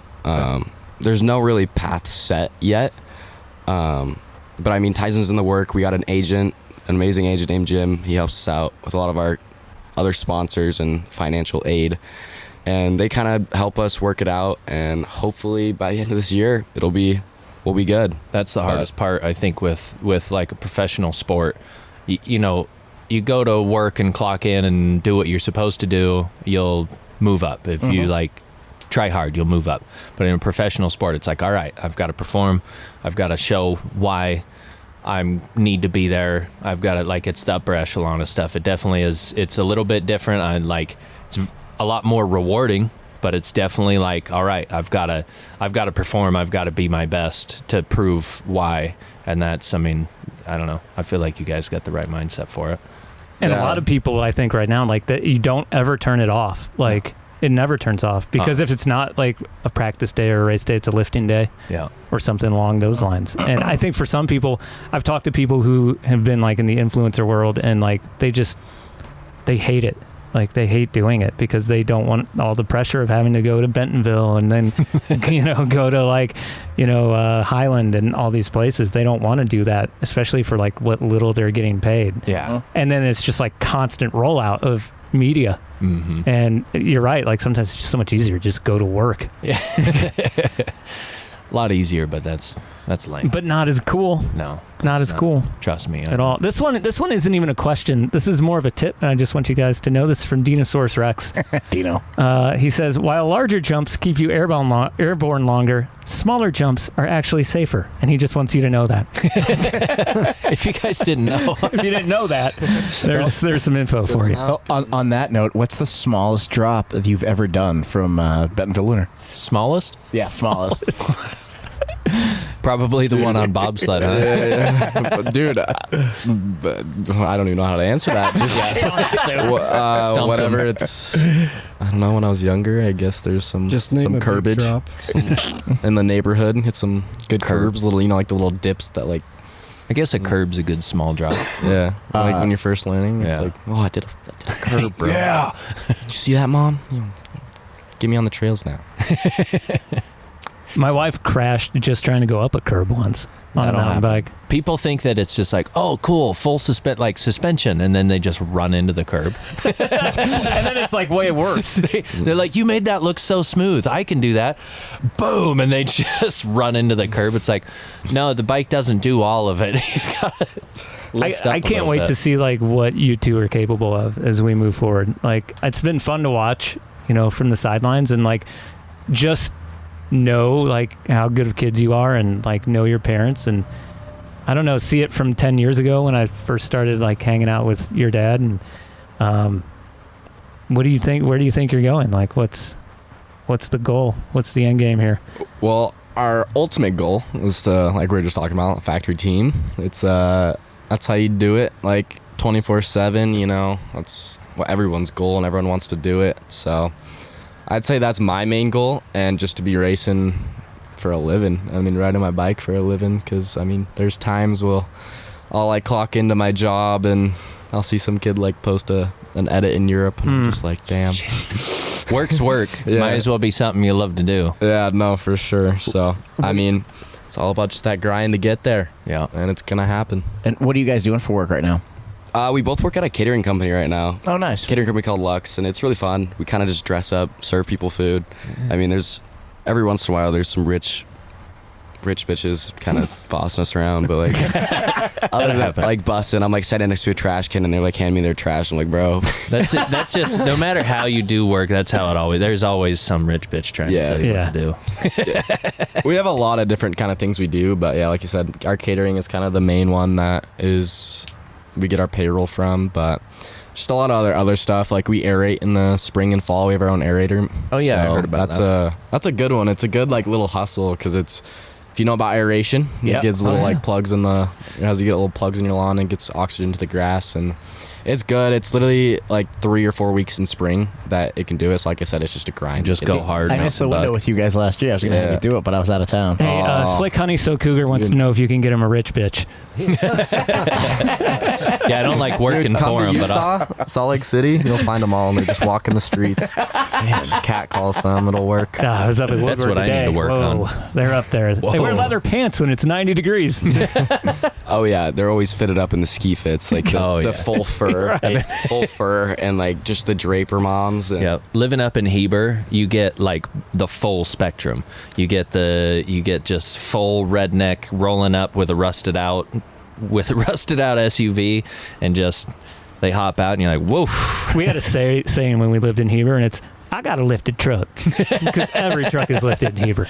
Yeah, if you go to the right cafes, there's a lot of really rich skinny gals. But Big lips and boobs. Bolt-ons, another one that aftermarket parts. we've kind of started is Hayden, the guy that you guys were just talking about. He works at a print shop, and I've been trying to get a job with him forever, and that was like before I actually got one at that catering company. And he finally he was able to ask his boss I can finally help him out. So Oh, nice. I'm That'll be doing cool. that a little bit as well. It's just literally college diplomas, checking them to see if they have any spliffs and spleens, just anything on them, just scrape them off. So it's good. It's a That's good way. nice. It's a hustle. So Do you want to shout your sponsors? Yeah. Who's helping you out? So our main one is obviously Tyson Outlaw. They are they help us out immensely. He's been on. Traveling, like funding and just everything about it. And then we're very lucky to like not really have to buy anything this year. I mean, helped us out immensely. So we're at Schwalbe, Monster Army, Fox helped us out. Commensal was another. We've been a part of them for a while, and they've helped us out a lot. Tanis, Deity, TRP, Salt Cycles. They always help us out so much when we get our bikes. Those guys are badass. I mean, Jason, Good guy who owns the people. shop, Jason, Yep. Chris, all those people running it, all amazing people. If you need a bike shop, go to them. They're the Love best. those guys. An 8150, which is wheels, and yeah, Troy Lee, and actually U First Credit Union helped us out. Oh, really? Wow. Really? Yeah. Yeah. That's It's a cool. good one. Yeah. Yeah, we actually They got all that money. literally yesterday we made a video about it. We're gonna post it soon. Oh, but nice. I don't know. It's just it's one of those stupid things. I mean, that you got I it. was dreading it forever because like we need to post it by the end of the month. I think it's like the 28th right now. So Yeah. And You're getting there. Yeah, no, we're getting better at it, and I'm getting better at my influencer self. So Don't gotta- just stop before Yeah. you get too good at it. Just Yeah. keep racing. And I was literally It'll draw I was, you into the dark side. I was talking to my agent about it. I was just like, oh, dude, like, what should I do? I was stressing about it. Like in the shower, I'd go to bed and just be like, what am I gonna do? I don't know how I'm gonna do this. And Hey, I don't know. no, You just it's- gotta do it. And he just kept telling me you'll get better at it the more you do it, and eventually you'll just get bigger brand deals, and Yeah. it'll help you out more, and then you'll be experienced enough to be doing it. So I'm around people a bit that are very good at it, you know, that ride for a living, and it's just like, oh, that's how you do it. Like they just got to like treat it like you do work, you know. It's like all right, this is work. I might not want to do it, but I know it's going to pay off once I do it. And I mean, shit, going with the credit union, that's cool. Get outside of the industry, like he said. That's where you get some money doing that, and go. Yeah, that's a good idea. I like that. That's what we need to do. Just go outside of the bike industry. Go find someone like a credit union. Yeah. You Just think pitch them Gnar you think Couch, America play, First play will them any sponsor other us? episode except this one, which has been fairly normal. And it'll totally work. I actually said it wrong. It's not U First Credit Union. It's Canyon View Credit Union now. They swapped their name like 2 weeks ago, Oh, I see. but it is Canyon View Credit Union now. View. Hey, hook us up. Yeah. Yeah, tell them what's up. So if you Yeah, ever let 'em need know. a credit card out in the different countries, hit them up. All right. Keep that in That's mind. good. Yeah, that's Can't wait to carry another balance. wait, positive or negative? All right. Well, and you guys can keep using my underwear too. So Yeah, that's it. You have an underwear sponsor. right. Chief's gonna keep supplying you.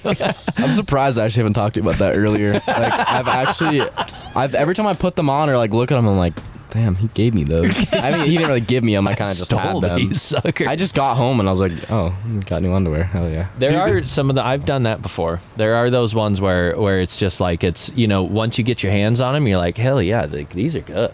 Yeah. You know, you're like, I'm just never can't giving stop these wearing back. Yeah, I've done that. as long as they have like some cotton in them, I don't like the ones that are like all plastic up on my. Yeah. They're definitely yours. They have cotton. Yeah. So. Cotton Yeah, that ones feels for sure. good. That's why I have so much swass right now is all the cotton in my underwear. This trailer is currently 102 degrees. Yeah, and I'm wearing exactly what I was wearing in Woodward earlier. At 102 degrees, and the fucking Wi-Fi stopped working because the thing got the fucking router Overheated. got too hot. Yeah. Yeah, I saw that. Not too worried about it. Speaking about a trailer, I was expecting a full-on like nice-ass house with a. No, I'm just kidding. Not a nice house, but I was expecting a house with like full-on setup. I mean, they got a setup in here though. Like It's a nice. room. You were expecting a room in a building. Not really a trailer in a parking lot, but like. Hey, Next to the freeway and some dumpsters. hey, I don't mind it though. I kind of like it. It's like a nice ambiance in here, you know. Right. nice, huh? We feel like it fits the brand. There's an open office in our office actually, but why? You know, Yeah, we could totally go in an air-conditioned room, like right over Yeah. there. you pull into this office complex. You're like, oh, we're gonna go in a nice little office. Oh, the trailer in the corner. Hasn't the office been offered to us too?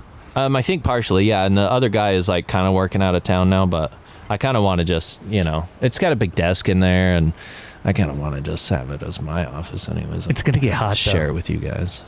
Like this trailer is gonna get stupid hot. well, It's hot no, tonight. I just need to. All I need to do is spend a weekend or two, and then we'll have AC going, and we won't have to run the windows and hear all the air brakes. That thing's on gonna be the freeway. loud. It's actually pretty quiet. You'd be surprised. Everything runs in here pretty smooth. Actually. Yeah, actually. Well, Luke and Alex, thanks for coming in. We really liked having you, and best of luck as you guys move forward and head off to all the dream places that we won't be at while we're working our shitty jobs. Hey, if you need to watch this, it's usually like I dropped at 4 a.m. here, so like go on HBO and YouTube. You can watch live. I'm kidding, you don't have to watch live, but No, we will be for don't sure. wake up early. You guys are the first time I've like actually you've gotten me excited watching downhill because I was oh shit, and I was watching the highlights and watching you guys' race runs and shit. I was excited. Yeah. So thank you for that. I'm you guys hear me? excited about racing again. Somebody else is excited too. Yeah, no, it's amazing. It was weird there because I knew I was getting broadcast. I was like, I wonder how many people from Utah are watching me just right now. I was like, multiple people brought it up with me when we were riding bikes or even talking. When I was with Old Dog, we were talking about it and how well you guys did and everything. And Bo Beatty was asking me, she's like, did they go yet? Did they go yet? It's like, not yet. Heck yeah. Well, thanks for your support, guys. Yeah. It's really amazing what community you guys have really built and around biking and all that. You know, it's a joking community, but it's also a good one. It's a good, funny. It really has mountain biking what it's supposed to be: fun and jokes. Not too serious, but serious enough. Yeah, we've definitely built something. If you ever go to one of our Nardfest events, you'll see. I hope to go to one. Wait, didn't one of you guys ask him if he was famous once? Oh yeah, they thought I was famous. Because, he is. Yeah, which one of you was you are that? famous. 10,000 followers on Instagram. Sorry, 10.9. Yeah, we had 11, but then I posted something and 200 people now it's quit following us 10.6 because they didn't like it. That's when you're posting quality content. Yeah, I forgot because when we were in Colorado, like a lot of people. We have a lot of people who listen in Colorado. And like, all these people know you here. So you just walk there and you wear a jersey and like, yep, I'm the main builder of this. And then you guys wear the Gnar Couch jerseys like that whole weekend, pretty much, and like the shirts and stuff. I remember that. Yeah, that was funny. I gotta rep them at World Cups now. As long as you're We'll get not you a patch. Yeah, I mean, unless your tampon sponsor forces you to wear a jersey. We saw a couple of those at the old Bentonville, so at least you guys have we different have some sponsors friends than who are that. sponsored by tampons, and they're wearing tampon jerseys. Oh yeah, for real. sure. And I'm in a At the tampon Bike ad. Fest, full tampon bike jersey, pink and like, was it Tampax or something? Yeah, they posted a picture on the Tampax page, and I'm in the background with Ben Brimhall. Yeah, he's on there. We're in tampon ads. I mean, I think there's a NASCAR team sponsored by Tampax or something too. So I mean, there's big money. Yeah, the money's in it, guys. Money comes in every month. Hey, wherever the money comes from. Gotta do what you gotta do. Tampons, For sure. whatever. JP and I are trying to get the tampon jerseys. Yeah. No, we're trying to get some. I will rock one of those every time I ride. I would so rep one. I'm not even gonna lie. Like That'd bright be pink so and white. sick. Yep. Yeah, those are my colors. Yeah, that was funny that someone pointed that out to me. You're in a tampon ad. Really? Awesome. Can't wait to share it with everyone. Where's your money? Like, right? You look like a girl Look like in the a ad. girl, yeah. I was going to bring that up because that was Cody'd probably be pretty pissed that I brought this up, but when Cody rode for Yeti, they had a women's Yeti ride, and Yeti was like a big sponsor for this ride, and they put out all these flyers for this women's ride, and Cody was on the front of this flyer. Just turning down, blonde hair flying out of his helmet, and it was for this like women's specific ride that Yeti was putting on, and it was pretty awesome. You know the tree gap up on Lost Lad? I think so. It's like a little jump between two trees, and it lays down about 25 feet later. You have to be going pretty quick to hit it. Pretty sure I know. I hit it one day, and then I got to the end, and there were people standing there right when I did it, and I got to the end, and they came out, and they're like, "We thought you were Cody Kelly," and then I can't remember who said it, and they're like, more like Chody Smelly. Cody's alter ego is Chief Chody Smelly. Hey, Rob, check the log. Oh, that's awesome. All right, boys. Well, we'll catch you later. Thanks for coming in. You can hang out if you want, or you can take off, whatever you want to do. Yeah, no, thank you guys. Yeah. It was awesome. Thanks for coming out. All right. Hope it gets awesome now. We shall see. Do you got our question of the week over there? I do. I'm gonna pull it up though. I was distracted by the chat. There's some. The Zoom room can't hear us. Oh, they can't. No. Oh, that's interesting because we're still all plugged Well, in. We need to figure out how to unmute our feed. Oh, okay. I just fixed it. Good job. All right, boys. We'll see you Take this her easy. weekend. Yep. And if she's easy, take her twice. If she ain't easy, Good to see Thanks you. for Take her coming, home. guys. it's good old man advice right there. guys. Thank See ya. you. Well, you can take your seat back now, bud. I wouldn't stick around either. I kind of like being on my bed. Question of the week is best advice for some better riding. Drop some knowledge. Is this going to be serious? I don't know. I'll go with Bad Bose 513 here in Dallas, Texas. They tear down all the progressive features, so one has too much fun. Dorba sucks. Dorba. Dallas Off-Road Bicycle Association? I'm guessing, yeah. Dorkba. Prepare to get hurt often. That's from Pulley 88. From B. Raj, ride a BMX bike. Accurate. Aaron Courts, never look further down the trail than your front tire.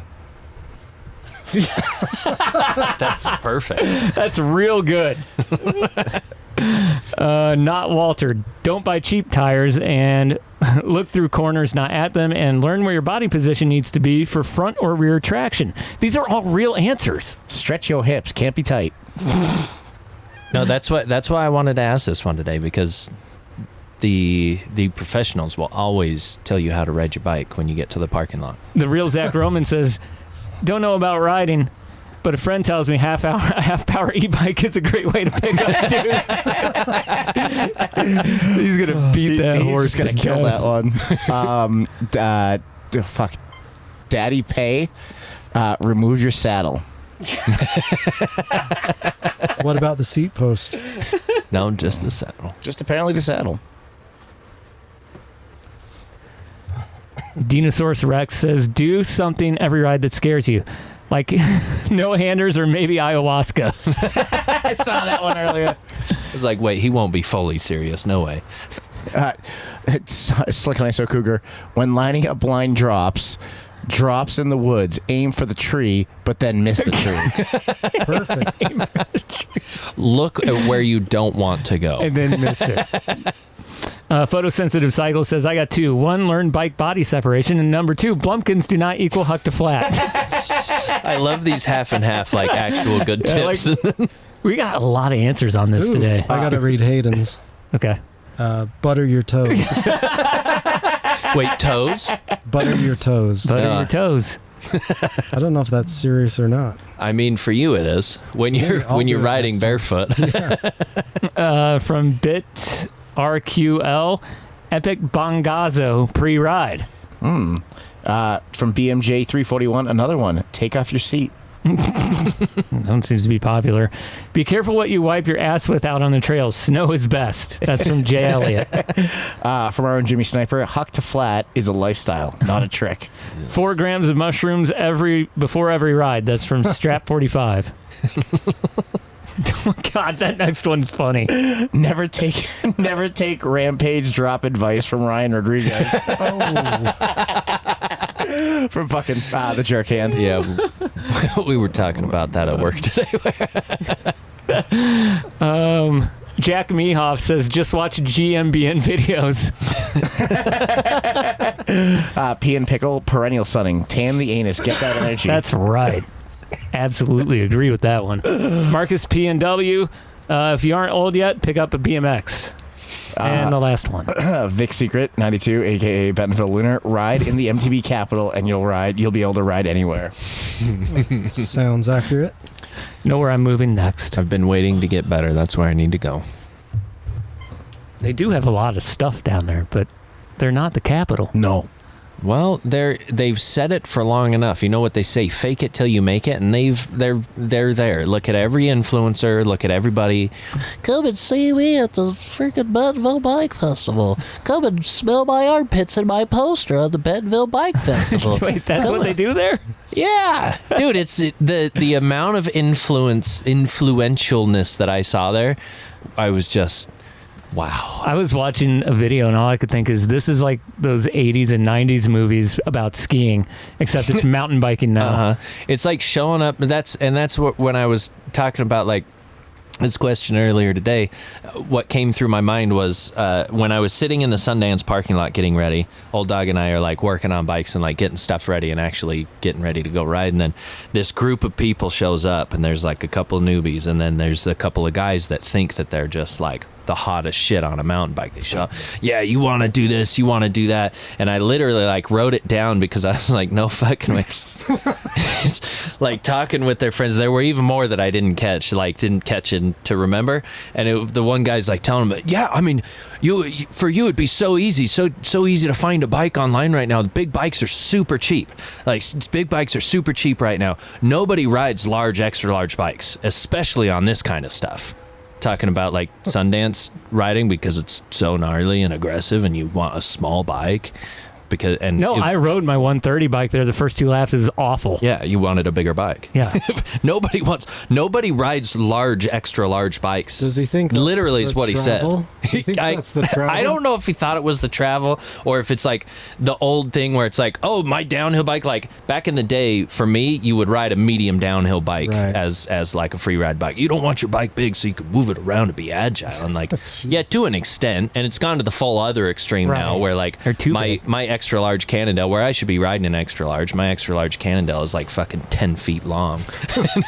You go to turn a corner and it's like fucking turning a train without tracks. I hate that. I hate it. I don't like bikes being as big as they are now. Yeah, I got that new frame that I got, and it's like just right because I like it big enough to be stable. But now I'm like in turns, and I'm like, oh my god, that's I've been missing this for quite some time. Yeah, they just feel weird, and like when you jump a lot, they feel weird off jumps. Yeah, I like big bikes off jumps in certain ways, but yeah, there's a limit. And like we were saying, like my old V10, my extra large V10, but it's like a 2017, 2018. And so it was like before they got huge. And so the extra large V10 is actually like kind of small compared to new ones. And so it was like jumping that and riding that was like fucking perfect. But I miss that bike. She's still just stuffed under the shit in my storage unit ever since it broke my wrist.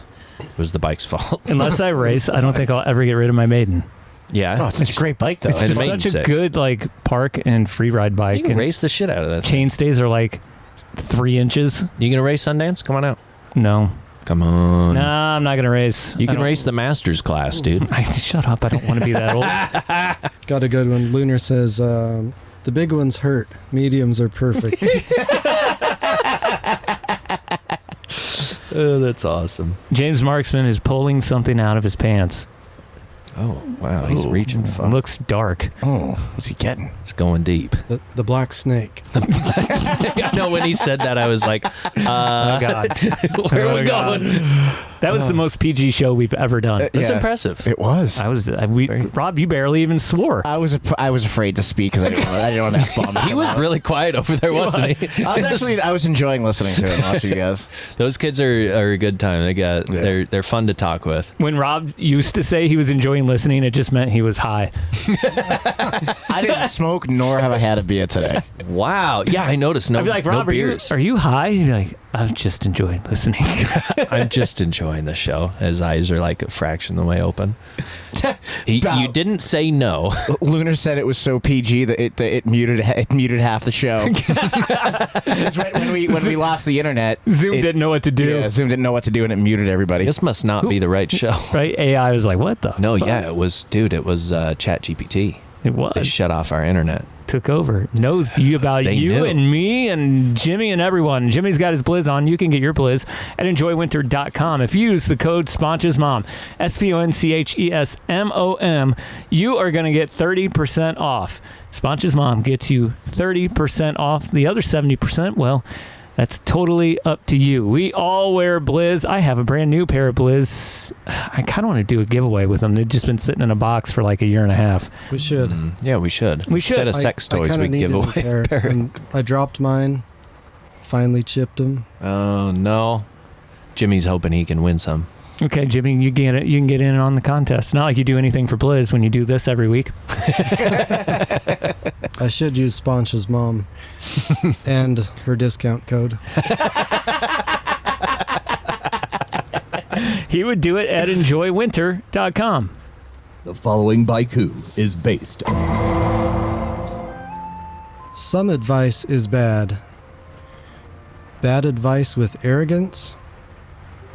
I call that smugma.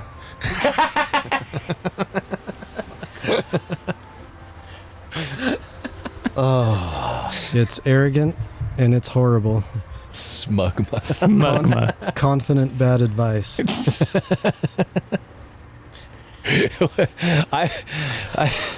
The baikus would fly off the shelves. Yeah, let's figure out how to do it. We need to put that down. The That would baiku be. book? It would I'll actually put that be on my like list. quite easy, especially using our friend AI. Yeah. They could find pictures for us if we put the baiku in AI. Okay, I'll work on it while I'm supposed to be working this week. Yeah. No, you work for the city. You're fine. Be like every other city worker. Don't actually work. Yeah, I'm not even going to show up. Well, that was a pretty good show. I really liked having the boys on, but next week, oh my goodness. OMG. Wow. We got a banger for you. We got a really good one next week. Banger. I want to give a big shout out to Chris Canfield and Sebastian Seabass, normal mountain biker. Because of them and their connections and the couple degrees of separation, we are having the former and now current owner of Revel Bikes on, Adam Miller. Don't discount yourself, Rob. Yeah, Rob, you do a good job, bud. It was 100% your smooth talking. I know there were some people who were on the podcast who told me Rob doesn't do shit, but I disagree. Nah, We like the smell of your shit, Rob. And I got some irons in the fire for later this summer for I've heard guests too. So I've heard. And people are gonna lines love right them. now. His lines, Yeah. couple degrees of separation. Yeah. I've got some iron in the fire. Yeah, I like what you're doing over there. This guy. Like try not to say fuck every 2 words. It's expanded his vocabulary and his. I'm trying to use my professional vocabulary. Instead of fucking, I got this fucking guy on from the Fuck that fucking guy, man. He's so fucking cool. couple of fucking degrees of separation. No, I gotta pre-thank Adam. He's super fucking busy right now. And when I got a hold of him, he's like, "Dude, I've been a fan of your meme page for years." I was like, "Holy fucking shit, that's really cool." Oh, Super Rob's cool back. guy. Super cool guy. He's gonna be here via Zoom, and I'm fairly certain Chris will be on the couch with you guys. So we'll figure that out. It's gonna be a good time. They're gonna talk about all the good stuff and what Revel's got coming up. That'll be a good one next week. Until then, let's pull up our little music bed here. Hang on a second. Let's see if I can get it Little to work bit this of week. A free ride for Until all. that point, And who do we got left in there? I can't see. We got Sean Pitts, we got Silicon Valley Cougar, we got Bentonville Lunar, and we got us. Okay, well, who's first? Well, let's go with Sean Pitts. It's been a while since you've been here, bud. Give us what you're going on. What's up, guys? Good to see you. It has been a while. Great to hear from you all and see the show live. Nice. Well, thanks for being here, dude. Yeah, we're happy to this have you one's back. for you. Yep. Oh, Oh, wow. Look at that. Not everyone gets that. Silicon Valley Cougar, how you been, bud? I'm pretty good, flying high from Bike Fest. They planned out the plan to go ahead and pave the rest of Arkansas, and we're all pretty excited about it. Unveiled all the plans this week. And his fellow Bentonville resident, Mr. Bentonville Lunar himself. How you doing, bud? What's up, dude? I didn't know Perry could be that close to kids. That's why I was on the bed, not the couch. The unspoken question was, how many times has Uncle Touchy touched you? Oh my God. I was disappointed that was not asked. That was the one that I knew Rob was eyeing, and I just know their mom, and I was like, don't say that one, please. Well, no, I actually wanted to ask the clips or flats question. Not only They're that, clips. but thank you on my end. When I did my USA cycling license renewal, just barely, it's been a few years, it literally asked me to check a box. Do you ride or chain with children under the age of 18. And I was like, nope. Like, just Well, now that they're gone, I can tell you one of the funniest things about them is the way they harass their coaches. yeah, give them a hard time. I can see that. Oh my God, dude! Like the stories I've been told are so funny. And like, they're Tony's son. He taught him to be ball busters. oh God, dude! I can like, see that. I'll tell you exactly what they did off air, but it's really, really funny. Like they're funny kids. Like they're good kids, and They're like good kids. they get how to like do the athlete thing, which is really cool. And Tyson does a great job. And Yeah. I honestly, their mom has done a great job She has. helping him with that as well. And Liz is pretty awesome. and Tony's been such a good dad to him, as far as like teaching them how to ride and like make the right decisions when they're riding, when they feel like doing things that they want to do and they don't do. And I've seen it in person. And Liz and Tony are rad. They Yeah. work hard for it. Yep. they sure do. Super good people. They sure do. So they've got some, they've got some good parents and some good, role models behind them, and you can totally tell. But also, they're 17 and they're fucking really funny. Oh, yeah. as 17-year-old kids Yeah. are. So awesome. The unfiltered angst. Yeah. So Adam Miller next week, and until then, anything else? No, we good? No, I got nothing. Yeah, I'll right. tell you what needs to be touched is Perry's knees. They're erotic. I forgot it. Everybody unmuted goodness. I still. have good knees. You see that? Goodness. My Well, knees. He did show us his third nipple the other day, covered in mud while he was riding because he got fucking stung. Dude, well, and then I keep finding I got stung there. I got stung up there. I got stung on my back. I killed a fucking squirrel. I ran over a snake and got stung by a bee on one lap up at Sundance. Jesus, fuck, dude. It was wild. It was wild. We were full blasting Old Dog and I down a fire road, and the squirrel went, and I tried to pick it up, and it was just, and he flew off the side of the mountain. It was bad. Better a squirrel than a fucking baby head rocking your balls. Yeah. Oh, yeah, that was your experience. Oh, my I got one to dude. the top of the foot right after you said that. Oh, that hurts so Rob bad. came down. He was all limping. We're like, where you been, Rob? He's like, I got hit in the balls with a rock. My tuna can got open. Dude, it flung up and hit me. That's fucking karma for not having a fucking Shuttles and Cuddles fender on my bike. Yeah. And it hurt so bad, but I couldn't get off my bike. I was like, fuck, I can't fall. So I stopped, jumped off, unclipped, jumped off, and just like curled up in a ball. My son sees this all happen. He's like, oh my God, Dad, are you okay? You okay? You okay? And I'm like, no, Isaac, I'm fine. Go drag my bike off the trail.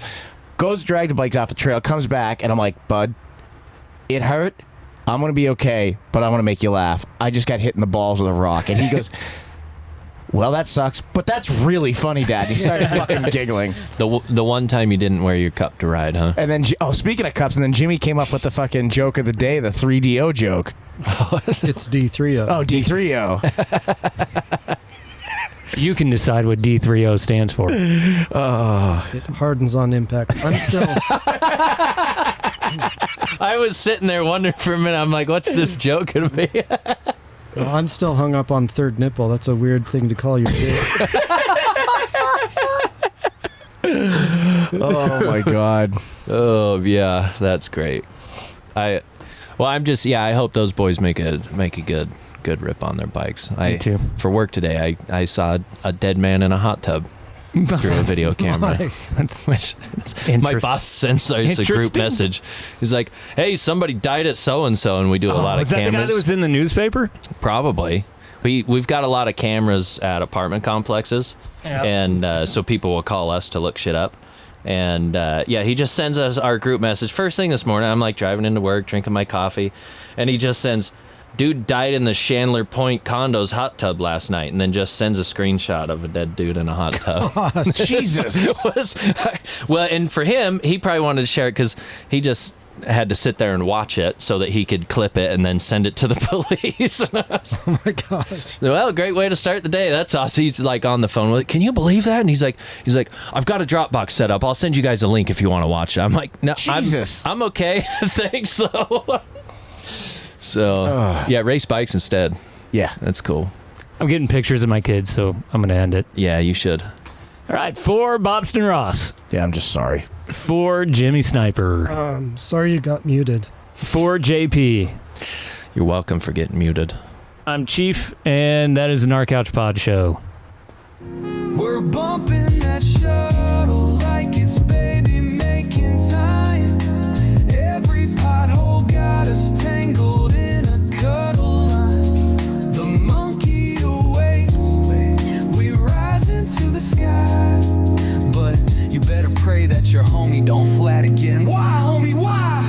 Yo, you know I'd pass you a tube if I had one, but we run different tire sizes, and I ain't giving you my last CO2. That shuttle love. We ain't got shocks in this Ford, so hold me close when the tail hits the floor. If your calf's on my thigh, don't pull it away, 'cause when we shuttle, we snuggle, that's just the way. Nurse shuttles and cuddles, sweat and dirt, 7 bros in a taco and somebody's hurt. We ain't just riding, we sharing the space. 1 girl, 6 dudes, this is our sacred place. Smooth jazz. Welcome. Next lap's for you, homie, but you're sitting, bitch.